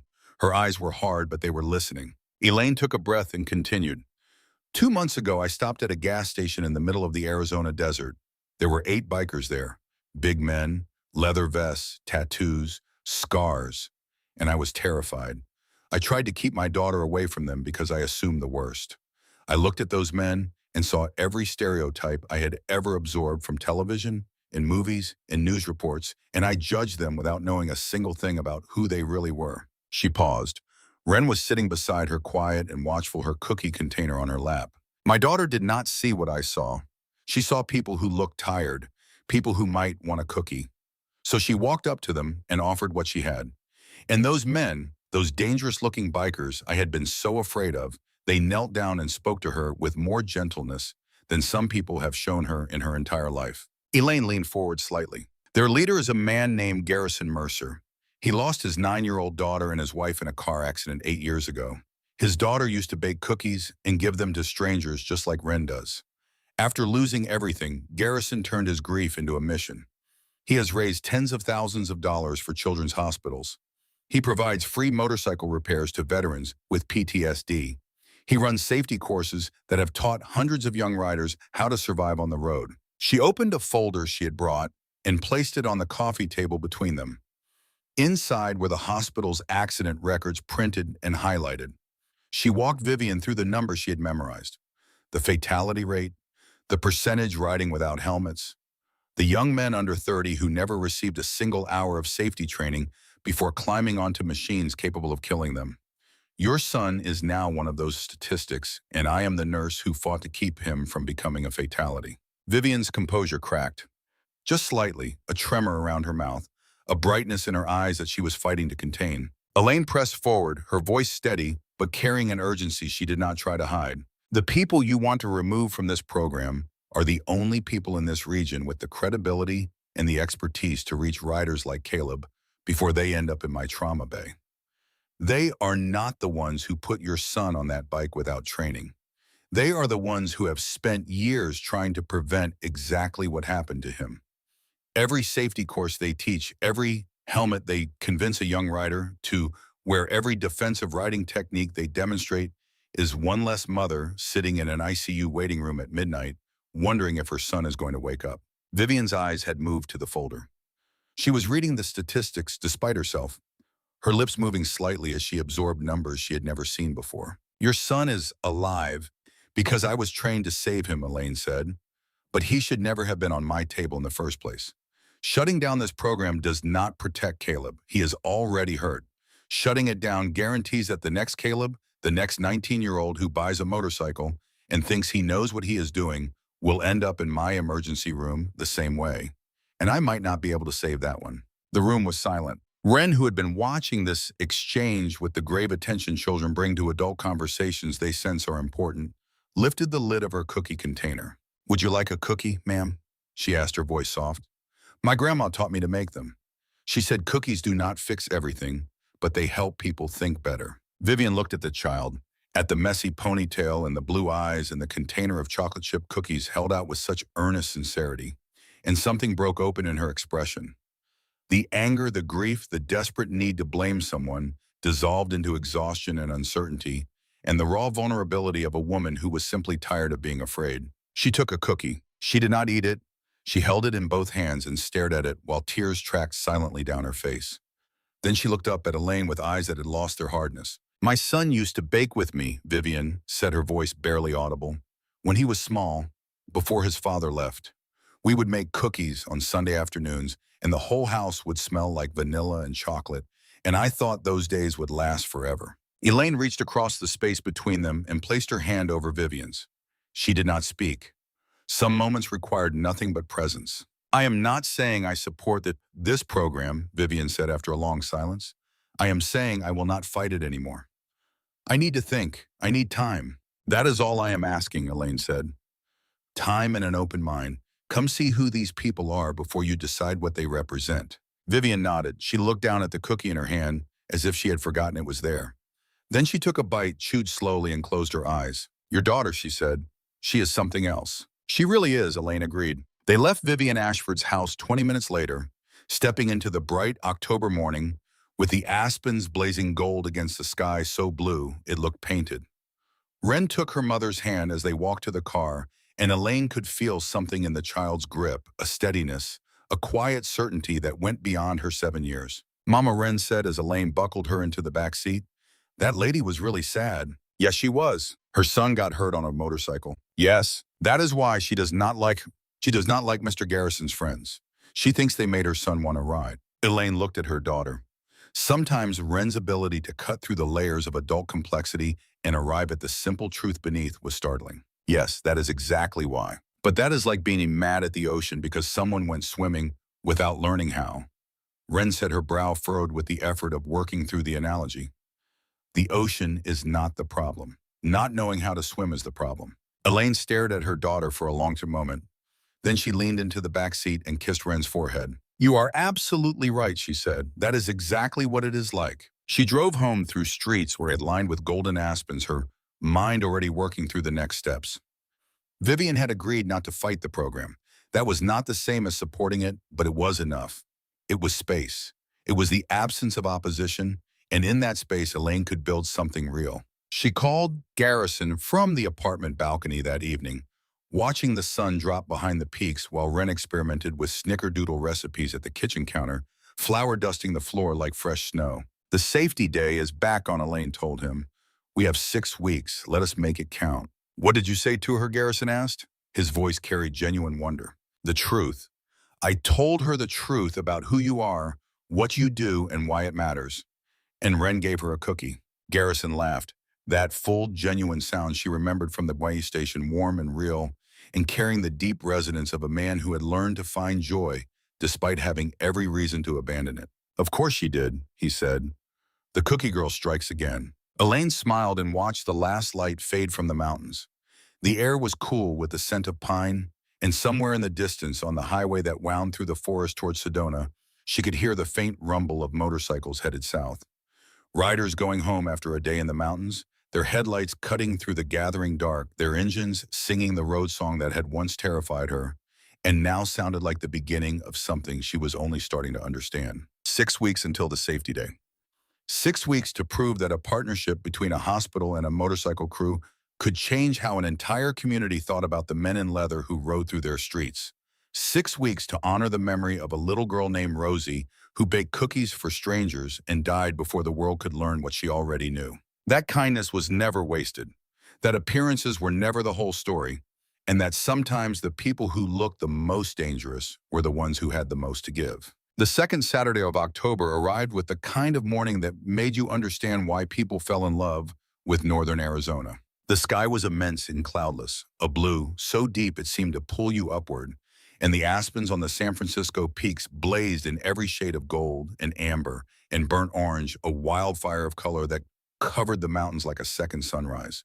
The air was cool and clean and carried the scent of pine and earth and the faint mineral smell of frost evaporating from the ground as the sun climbed above the tree line. It was the kind of morning that felt deliberate as if someone had ordered perfect weather for the occasion and the desert had decided to comply. Elaine Prescott was awake before the alarm. She had been awake for most of the night, running through logistics in her head, checking and rechecking the mental list she had been building for 6 weeks: booth assignments, volunteer schedules, sound equipment, parking flow, the 100 small decisions that would determine whether the Community Motorcycle Safety Day was a success or a well-intentioned failure. She had organized it from scratch, built it from the skeleton of an email she had sent 3 months ago from a one-bedroom apartment in Phoenix, and now it was here, and she was terrified in the productive way that meant she cared deeply about the outcome. Ren was already in the kitchen when Elaine emerged from the shower. The 7-year-old stood on her step stool at the counter wearing an apron that was too big for her and had been folded twice at the waist, methodically arranging cookies on disposable platters she had insisted they buy at the dollar store the day before. 3 dozen chocolate chip with extra chips, 2 dozen snickerdoodles rolled in cinnamon sugar. Every single one baked over the past 2 days with the focused intensity of a child who understood that her contribution to this event was as important as any booth or demonstration or speech. "Are these lined up right?" Mama Wren asked, stepping back to examine her work with a critical eye. She had arranged the chocolate chip cookies in concentric circles on one platter, and the snickerdoodles in alternating rows on another, creating patterns that were slightly uneven but made with obvious care. "They are perfect," Elaine said, and meant it. They arrived at the hospital parking lot by 7:30, an hour and a half before the event was scheduled to begin. The facilities team had already set up the canopy tents. Elaine had reserved white peaks rising from the asphalt in neat rows, and 2 maintenance workers were stringing a banner between light poles that read "Community Motorcycle Safety Day" in blue letters against a white background. The hospital's public relations coordinator, a young woman named Marguerite, was directing volunteers with a clipboard and a headset, and Dr. Ridley stood near the main entrance with a coffee cup in one hand and her phone in the other, managing something that required her attention even on a Saturday. The preparations consumed the next hour. Elaine moved through the parking lot with the calm efficiency she brought to the emergency department, handling problems as they arose without wasting energy on the ones that had not yet materialized. A generator for the sound system would not start, so she found the maintenance supervisor and had a backup running within 15 minutes. 2 of the demonstration areas overlapped, so she adjusted the layout on the spot, moving cones and redirecting volunteers with clear, brief instructions that left no room for confusion. A reporter from the local television station arrived early and wanted to set up a camera in a location that would block pedestrian traffic, so Elaine walked him to a better position and explained why it would actually give him a superior angle for filming the riding demonstrations. She was good at this. She realized it with a small shock of recognition, like discovering a skill she had always possessed but never had reason to use. The same instincts that made her effective in a trauma bay, the ability to process multiple inputs simultaneously, to prioritize under pressure, to remain calm when chaos pressed in from every direction, translated directly to event management. Different setting, different stakes, same fundamental competence. By 8:15, the parking lot had been transformed. 6 booths lined the perimeter, each one staffed by a combination of hospital personnel and community volunteers. Helmet fitting and inspection, protective gear demonstration, first aid for road injuries, motorcycle maintenance basics, defensive riding techniques, and at the far end, a riding demonstration area marked with orange cones where experienced riders would show proper cornering, emergency braking, and obstacle avoidance. Then Elaine heard them. The sound reached the parking lot before the machines did a deep harmonic rumble that rose from the direction of the highway and grew steadily louder, resolving from a single undifferentiated roar into distinct engines, each one with its own voice, its own character, blending together into something that was less noise than music. It was the sound of motorcycles ridden in formation, a coordinated symphony of mechanical power that vibrated through the pavement and settled somewhere in the chest. 8 bikes turned into the hospital parking lot at exactly 8:30. They came in pairs, 2 by 2, with Garrison Mercer riding alone at the front, his custom machine gleaming black and chrome in the morning sun. Behind him rode Trent and Macklin, side by side, then 3 more pairs, whose names Elaine had learned over the past months: Nolan, Garrett, Warren, Dean, Bridger, the young mechanic from the shop riding his own machine for the first time at a public event. Their bikes were immaculate, every surface polished, every chrome fitting catching the light. Their leather vests were clean, their patches bright, their entire presentation communicating a message they had clearly discussed in advance. This was not a casual ride. This was an arrival. Yeah. They parked in the designated area Elaine had marked for them, dismounting with the practiced coordination of men who had been riding together for years. Helmets came off in sequence, revealing faces that were smiling, alert, genuinely pleased to be here. Garrison pulled his helmet free and ran a hand through his graying hair, scanning the parking lot with an expression that shifted from assessment to satisfaction as he took in the booths, the banner, the volunteers already in position. He found Elaine's eyes across the lot and nodded once. That single gesture carried everything: gratitude, respect, the acknowledgement that she had built this, that her vision had created the platform they were standing on, and that nothing about this moment would exist without the email she had sent from a Phoenix apartment while her daughter slept. Elaine nodded back. Then she walked over to greet them because she was the organizer and there was work to do, and sentiment could wait until the job was finished. Garrison, welcome to Flagstaff Regional. Your team is set up in booths 4 and 5 for the safety demonstrations, and the riding area is marked at the far end. We have a sound system for the presentations at 10 and noon, and the mayor is scheduled to speak at 11. Any questions before we open? Garrison looked at her with an expression she could not quite read. Then he grinned wide and genuine, the smile that transformed his entire face from intimidating to warm. Look at you, he said, running the show like you have been doing this your whole life. I run a trauma bay. This is easier. Nobody's bleeding. He laughed, that full-bodied sound she remembered from the gas station, and the other bikers laughed with him, and something loosened in the air between them. The tension of months of planning and setbacks and uncertainty dissolved in that moment, replaced by the shared understanding that they had arrived at the thing they had been building toward, and it was real and it was happening. The gates opened at 9. Within 30 minutes, the parking lot was filling with people. They came from across the community. Riders in leather and denim who had heard about the event through the regional motorcycle network. Families with children who were curious about the bikes. Hospital staff attending on their day off because they had seen the accident statistics and wanted to support the cause.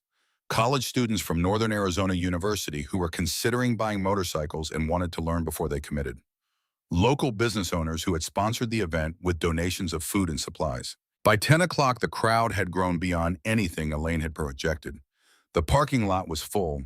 People were walking in from side streets, following the sound of the engines and the smell of the free coffee the hospital had provided.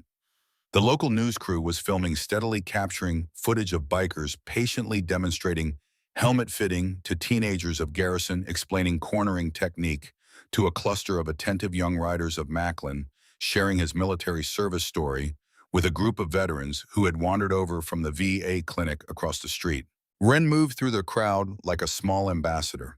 She carried her cookie platters with the serious dedication of someone performing an essential duty, stopping at each booth, each cluster of people, each lonely figure standing on the periphery, and offering her cookies with the same phrase she had used at the gas station 2 months ago. Would you like a cookie? I made them myself. She gave cookies to the television reporter, and to the mayor's aide, and to a teenage boy who was sitting on his motorcycle at the edge of the lot, looking uncertain about whether he belonged here. She gave cookies to Dr. Ridley, and to the facilities workers, and to a woman in a wheelchair who had come from the rehabilitation center next door because she had heard music and wanted to see what was happening. Garrison ate 4 of them, making a performance of each one closing his eyes and savoring the taste with exaggerated bliss that made Wren giggle and made the people watching smile at the sight of this massive man in leather being brought to his knees by a 7-year-old's chocolate chip cookies. You are spoiling me, he told Wren with mock severity. How am I supposed to go back to regular cookies after these? I am ruined for life. You cannot, Wren said with absolute certainty. You will just have to visit us more often so I can keep making them for you. I think I can manage that, cookie girl. I think I can definitely manage that. The morning passed in a blur of activity and connection. Elaine monitored everything, adjusting schedules, solving problems, ensuring the event flowed smoothly from one element to the next. She watched Garrison and his crew interact with community members and felt a deep satisfaction at seeing the transformation happen in real time. People who had arrived skeptical were leaving with changed perspectives. Parents who had clutched their children's hands tighter when the motorcycles pulled in were now watching their kids try on helmets and ask questions about engine displacement and horsepower. The gap between fear and understanding was closing one conversation at a time, one handshake at a time. At 11:15, the mayor took the small stage that had been set up near the hospital entrance. He was a compact man in his 60s with a gray mustache and the practiced ease of someone who had been making public speeches for decades. He spoke about community, about bridge building, about the importance of safety education. He praised the hospital's initiative and acknowledged the motorcycle community's contribution. It was a solid speech, well delivered, hitting all the expected notes. Then he said something Elaine had not expected. "I want to recognize the person who made this event possible." Elaine Prescott, a nurse in our emergency department, identified a critical gap in our community's approach to motorcycle safety and built this program from the ground up. She brought together medical professionals and experienced riders to create something that I believe will save lives in this region. Elaine, would you stand up? The applause was warm and sustained. Elaine stood uncomfortable with the attention, but aware that accepting it was part of the work. She caught Garrison's eye from across the crowd. He was clapping harder than anyone, his scarred hands coming together with a force that seemed designed to communicate something words could not. But the moment that mattered, the moment Elaine would remember long after the applause faded, came at 12:37 in the afternoon. She was standing near booth 3 discussing helmet safety statistics with a group of college students when the crowd near the parking lot entrance shifted. Conversations paused, heads turned. The attention of several hundred people redirected itself toward the figure moving through the entrance with the slow, careful progress of someone navigating unfamiliar terrain. Caleb Ashford sat in a wheelchair, his left arm in a cast, the left side of his head still showing the fading evidence of surgical intervention. His face was pale thinner than it had been 2 months ago, carrying the deep exhaustion of someone whose body was still healing from trauma it had never expected to endure. But he was alert. His eyes were clear, and he was here. Pushing his wheelchair was Vivian Ashford. She was dressed simply, without the polished authority Elaine had seen on the night of the accident, or the rigid grief she had encountered at the house. She wore jeans and a light jacket, and her hair was pulled back in a style that suggested she had not spent much time on it. She looked smaller than Elaine remembered, younger somehow, despite the new lines around her eyes. She looked like a mother who had spent 2 months sitting beside a hospital bed and had emerged into the sunlight with a changed understanding of what mattered. The crowd parted further, then people stepped aside, instinctively creating a path that led directly to where Elaine was standing. Caleb's wheelchair bumped gently over a cable taped to the pavement, and Vivian adjusted their course with the practiced ease of someone who had been doing this for weeks. They stopped in front of Elaine. For a moment, no one spoke. The sounds of the event continued around them, engines and conversations and music from the sound system. But in the small space between these three people, there was only silence and the weight of what had brought them here. Then Caleb Ashford looked up at Elaine from his wheelchair, and his eyes were wet. "You saved my life," he said. His voice was rough, still recovering from weeks of disuse and medical intervention. "I did not know your name until 2 days ago. My mom told me. She told me everything. What you did that night. How you fought to keep me alive when it could have gone either way." Elaine crouched down so she was at his eye level. The nurse in her assessed his condition, automatically noting the healing surgical site, the cast on his arm, the slight tremor in his right hand that suggested neurological recovery still in progress. The woman in her saw a 19-year-old who had come within 11 minutes of dying on a Tuesday night and had chosen to come here to this place to face the community and the consequences and the future that his accident had rewritten. "How are you feeling, Caleb?" "Alive," he said, "which is more than I should be given what I did. No helmet, no training, no idea what I was doing on that road. I thought I knew. I thought being able to start the engine and keep it upright meant I was ready. I was so wrong." He looked around at the booths, at the demonstrations, at the bikers in their leather vests, patiently teaching teenagers things he had never been taught. "I want to sign up for the safety course," he said. "When I am healed enough to ride again, I want to do it right, and I want to help. I want to tell other kids my age what happens when you think you know more than you do. I want to show them this." He gestured at his wheelchair, his cast the scar on his head. "This is what happens." Elaine put her hand on his shoulder. The gesture was professional, compassionate, the touch of a nurse who understood that healing extended far beyond the physical. She felt Caleb's shoulder tremble under her palm, the suppressed emotion of a young man trying to be strong in public. "You are welcome here anytime," she said. Then she stood and faced Vivian. The older woman was looking at her with an expression Elaine had never seen on that face. It was stripped of the anger and the blame and the rigid certainty that had characterized their previous encounters. What remained was something rawer, more honest, and far more difficult to maintain in public. Vivian Ashford looked like a woman about to do something she found terrifying. "May I say something?" Vivian asked. Her voice was steady, but her hands were shaking. To the crowd. Elaine looked at her for a long moment. Then she stepped aside and gestured toward the small stage. Vivian wheeled Caleb to the base of the stage, then climbed the 3 steps alone. She stood behind the microphone, a woman of influence and authority, who had temporarily set aside both in favor of something more fundamental. She gripped the edges of the podium and looked out at the crowd that had gathered around the stage, drawn by the instinct that something significant was about to happen. "Most of you know me," Vivian began. Her voice carried across the parking lot, amplified, but not distorted, clear and measured. "I am Vivian Ashford. I sit on the city council. I have lived in this community for 22 years. And 2 months ago, my son Caleb was nearly killed in a motorcycle accident on Route 89. She paused. The crowd was completely still.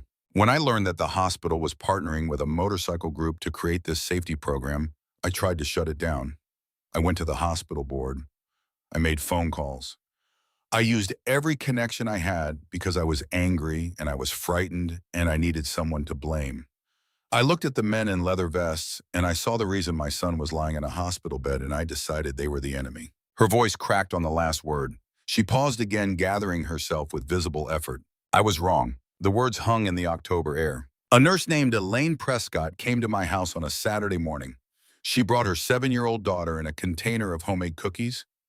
And the truth, she told me about meeting these riders at a gas station in the desert. She told me how she had been afraid of them, how she had judged them by their appearance, and how her daughter had walked up to them and offered cookies because that child sees people instead of stereotypes. She told me that those same riders, the ones I wanted to ban from this community, have spent years teaching young people how to ride safely, teaching the very skills that could have prevented my son's accident." Vivian looked down at Caleb in his wheelchair. Their eyes met, and something passed between mother and son that the audience could feel but not decode. Years of love and fear, and the fierce, unbreakable bond that forms when you almost lose someone and are given the chance to hold them again. "My son is alive because Elaine Prescott is an exceptional nurse who fought to save him on a Tuesday night when his heart was giving up. But he should never have been on her table in the first place. If he had taken a safety course, if he had worn a helmet, if someone with real experience had taught him what the road demands, he would not be sitting in that wheelchair right now." She straightened behind the podium and looked directly at Garrison Mercer, who was standing at the edge of the crowd with his crew, his expression unreadable beneath his beard. "I owe you an apology," she said. "I owe all of you an apology. I did what people have been doing to you for years. I saw the leather and the tattoos and the scars, and I decided I knew who you were without asking a single question. I let my fear make my decisions for me, and in doing so, I nearly destroyed a program that could save lives. That could have saved my son." She paused one final time. "A nurse and a 7-year-old girl taught me something I should have learned a long time ago. Courage does not look the way we expect it to. Sometimes it wears scrubs. Sometimes it carries a container of cookies. And sometimes it wears a leather vest and rides a motorcycle and spends its weekends teaching strangers how to stay alive on the road. I am sorry I did not see that sooner, and I am grateful, more grateful than I know how to express, for the people who showed me." She stepped down from the stage. The applause began slowly building, like a wave growing from scattered claps into something sustained and genuine. The crowd recognized what they had witnessed: a woman of power and pride standing in front of her community and admitting she had been wrong. There was no political calculation in it, no strategic positioning, just a mother acknowledging her mistake and honoring the people who had helped her see it. Garrison moved through the crowd toward Vivian. People stepped aside for him as they had stepped aside for Caleb, creating a path between two people who had been on opposite sides of a divide that no longer existed. He stopped in front of her, this towering figure in leather and chrome, and Vivian looked up at him with eyes that were red-rimmed and honest. He extended his hand. She took it. Then, in a gesture that surprised everyone, including himself, Garrison pulled her into a brief, careful hug. One arm around her shoulders, a single pat on her back. The embrace of someone who understood grief and fear and the courage it took to stand in front of a crowd and say the hardest words a proud person could say. "Your boy's going to be fine," Garrison said quietly. "We will make sure of it." The rest of the afternoon carried the warm, expansive energy of something that had exceeded every expectation. The final count would show that over 500 people attended. The hospital collected dozens of sign-ups for the new motorcycle safety course that would begin the following month. Local riding clubs committed to partnering on future events.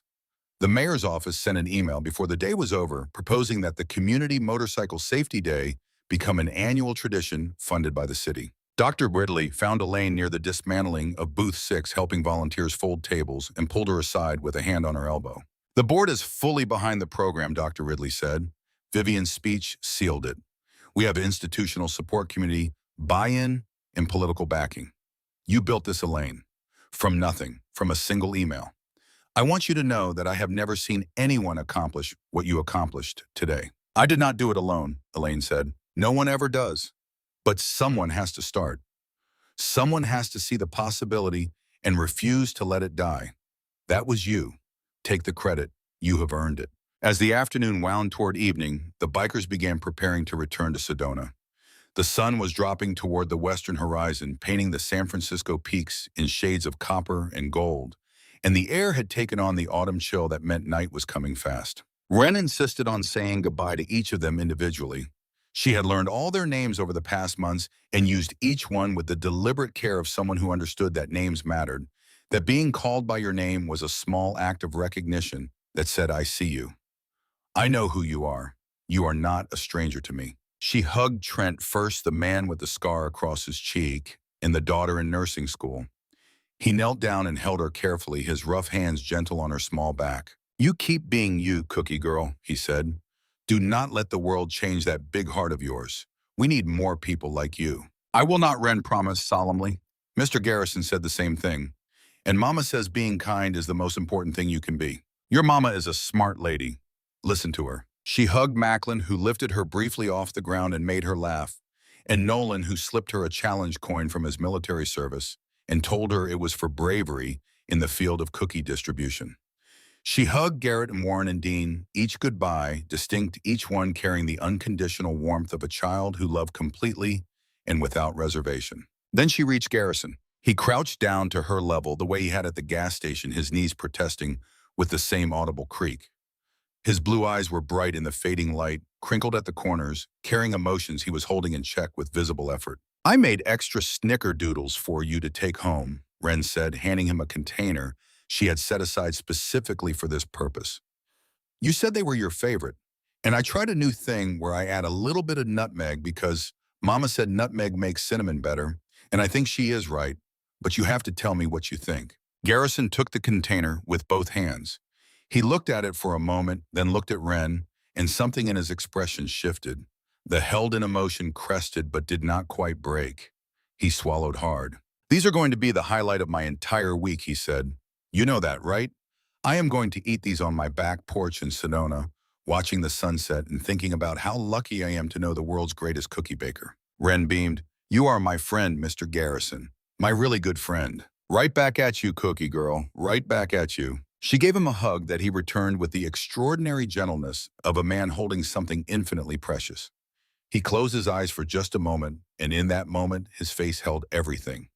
The grief that never fully healed, the gratitude that kept him going, the bittersweet ache of holding a child who was not his daughter, but who reminded him every single time of everything his daughter had been. Then Wren pulled back, waved once more, and ran to find her mother. Garrison found Elaine near the hospital entrance.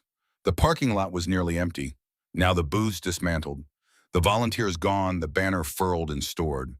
The last light of the day was bleeding from the sky above the peaks orange and purple and deep indigo at the edges, the kind of sunset that existed only in high desert country and was impossible to photograph because no camera could capture its scale. "Walk with me for a minute," he said. They walked along the edge of the parking lot, away from the remaining staff and the cleanup crew, toward the open ground on the south side of the building, where the view of the mountains was unobstructed. Garrison moved slowly, his hands in his pockets, his boots scraping softly on the pavement. He seemed to be looking for words, sorting through them, testing their weight before committing. Elaine waited. She had learned that silence was sometimes more valuable than speech, and that the most important things people had to say often needed space to emerge. I have not told you everything, Garrison said finally, about the day we met at the gas station. Elaine looked at him. His profile was sharp against the fading sky. The gray in his beard and hair was more visible in this light, the lines on his face deeper, the years he carried more evident. He looked tired in a way that had nothing to do with the day's physical exertion and everything to do with a weight he had been carrying for a very long time. Tell me, she said. Garrison exhaled slowly. He stopped walking and turned to face the mountains, his eyes fixed on the peaks where the last ribbon of gold was surrendering to the advancing dark. The day you pulled into that gas station, he said. The day Wren walked up to us with those cookies. That was August 14th. He paused. The number hung between them with a significance Elaine could feel but not yet understand. August 14th is the anniversary of the accident. 8 years ago, on that date, Rosie and her mother were driving home from a school supply shopping trip. A man in a pickup truck crossed the center line on a 2-lane road outside Sedona. He had been drinking since noon. He hit them head on. Rosie was 9 years old. She was sitting in the back seat on the passenger side behind her mother. The paramedics said neither of them suffered, that it was over before they knew what happened. I do not know if that is true or if they just told me that because the alternative was too terrible for a father to hear. His voice was steady, but it carried the tremor of something held together by willpower and long practice. Every year on August 14th, my brothers and I ride out to the place where we scattered their ashes. A spot in the desert about 20 miles south of that gas station. There is nothing there, just red rock and sky and the sound of wind through the scrub. But it is where Rosie and her mother are, and riding there is how I honor them, how I remember, how I get through the day. He turned to look at Elaine. His eyes were wet, reflecting the last light. This year was different. This year, on the morning of August 14th, I sat in my garage for over an hour. Just sat there on my workbench, staring at my bike, and I could not make myself get on it. 8 years. 8 years of riding and working and building and doing charity events and telling myself that I was keeping Rosie's spirit alive. And that morning I woke up and I could not feel her anymore. Could not feel anything. Just this hollow, empty silence where she used to be. And I thought maybe this is the year I stop. Maybe this is the year I admit that she is gone and no amount of cookies or charity rides or free motorcycle repairs is going to bring her back. His voice broke on the last word. He pressed his lips together and looked down at his boots, and Elaine watched this man, this massive, scarred, powerful man who had built a life of service around the memory of a 9-year-old girl, struggle to hold himself together in the fading light of an October evening. My brothers came to the garage, he continued. They always do. They know what the day means. They got me on the bike, got me on the road. We rode south toward the spot, same as every year. But about 40 minutes in, I had to stop. Could not ride anymore, could not see the road through the tears. So we pulled into the closest gas station, that little place in the middle of nowhere. Miller's.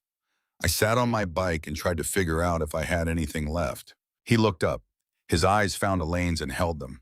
And then your daughter walked up to me. The words came slower now, each one weighted with something enormous. This little girl with a messy ponytail and a container of cookies and the biggest blue eyes I had ever seen since Rosie.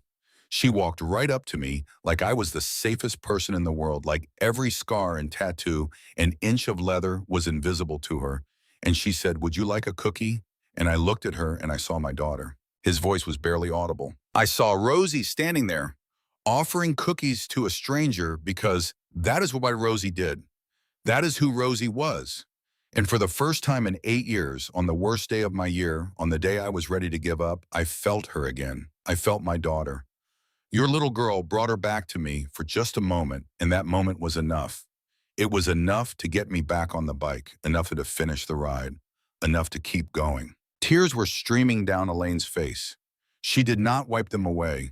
They fell freely, landing on the collar of her jacket because some moments deserve the full weight of what you felt, and this was one of them. Wren did not just give you a cookie, Elaine said softly. No, Garrison said. She did not. She gave me a reason to keep living. And she did not even know she was doing it.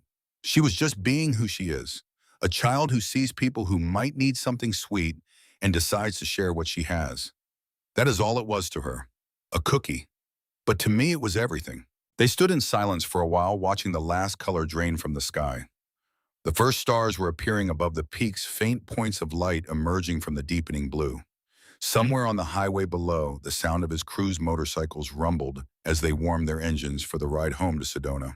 You know what Rosie would have thought about all this? Garrison said. He gestured back toward the hospital, toward the parking lot where 500 people had gathered that day to learn about safety and community and the danger of judging people by their appearance. She would have loved it, Elaine said. She would have been running around handing out cookies right alongside Ren. They would have been inseparable. Two little girls with big hearts and no patience for the walls adults build between each other. He wiped his eyes with the back of his hand, the gesture quick, almost apologetic. Then he straightened, pulling himself back to full height, and the armor of composure settled over him again. He looked at Elaine and smiled, and it was the same smile she had seen at the gas station, warm and genuine, reaching all the way to his eyes. Thank you, he said, for this day, for the program, for giving us a place in this community, for not pulling Ren away from me at that gas station. If she had not walked up to us with those cookies, I do not know where I would be right now. I honestly do not. Elaine took his hand. She held it the way you hold something that matters, firmly, intentionally, with the full awareness that the gesture carried meaning beyond its physical form. Thank you for seeing the kindness in a little girl with cookies, she said. Thank you for teaching me to see beyond appearances. Thank you for turning your grief into something so beautiful. Rosie would be so proud of you, Garrison. So incredibly proud. He squeezed her hand once. Then he let go and walked toward his motorcycle where his brothers were waiting, engines idling, headlights cutting through the gathering dark. He mounted his bike, settled his helmet, and kicked the engine to life.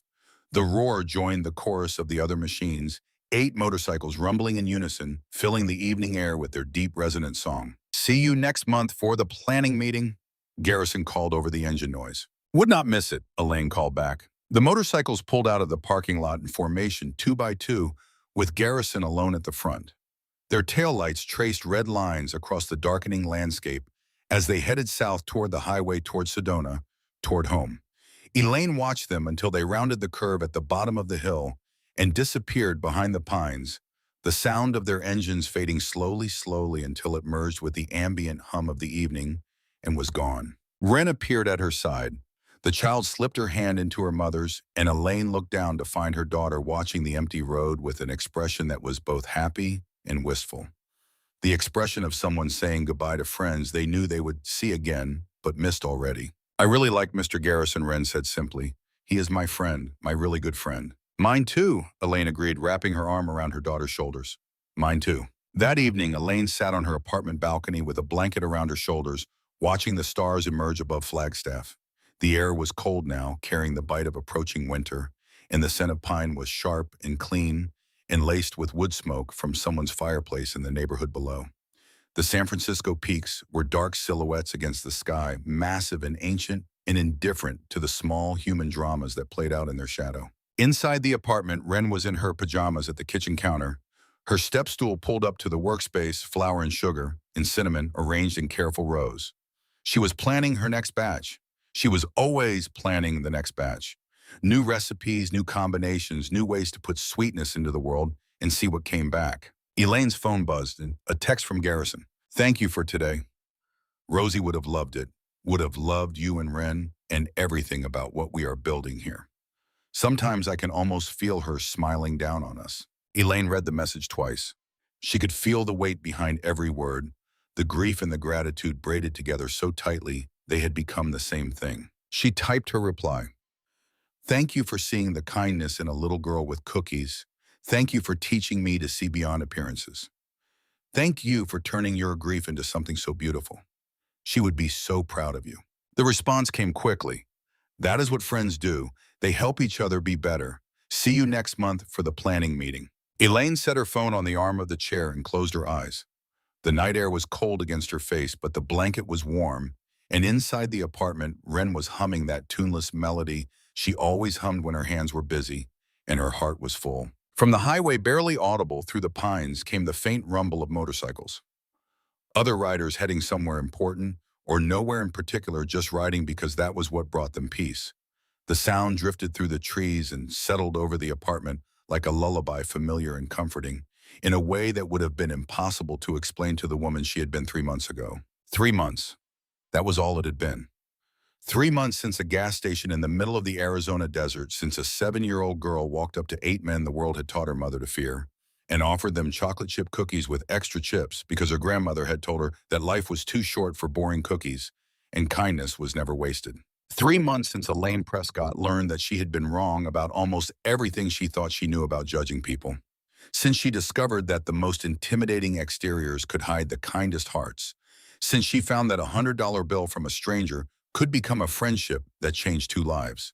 Since she built a program from a single email that brought a hospital and a motorcycle crew together to save lives neither could have saved alone. 3 months since Garrison Mercer knelt on hot concrete on the worst day of his year and smiled at a little girl who reminded him of everything he had lost and everything he was still fighting to preserve. Elaine opened her eyes. The stars above Flagstaff were brilliant, scattered across the sky in patterns ancient and infinite. Somewhere beneath those same stars, Garrison and his brothers were riding through the desert night, heading home carrying with them the satisfaction of a day that had exceeded every hope of a community that had opened its arms instead of crossing to the other side of the street. And somewhere in this same town, other families were sitting down to dinner, walking their dogs, putting their children to bed, living the ordinary lives that communities were built from. Some of them had been at the event today. Some of them had shaken a biker's hand for the first time and discovered that the handshake was gentle.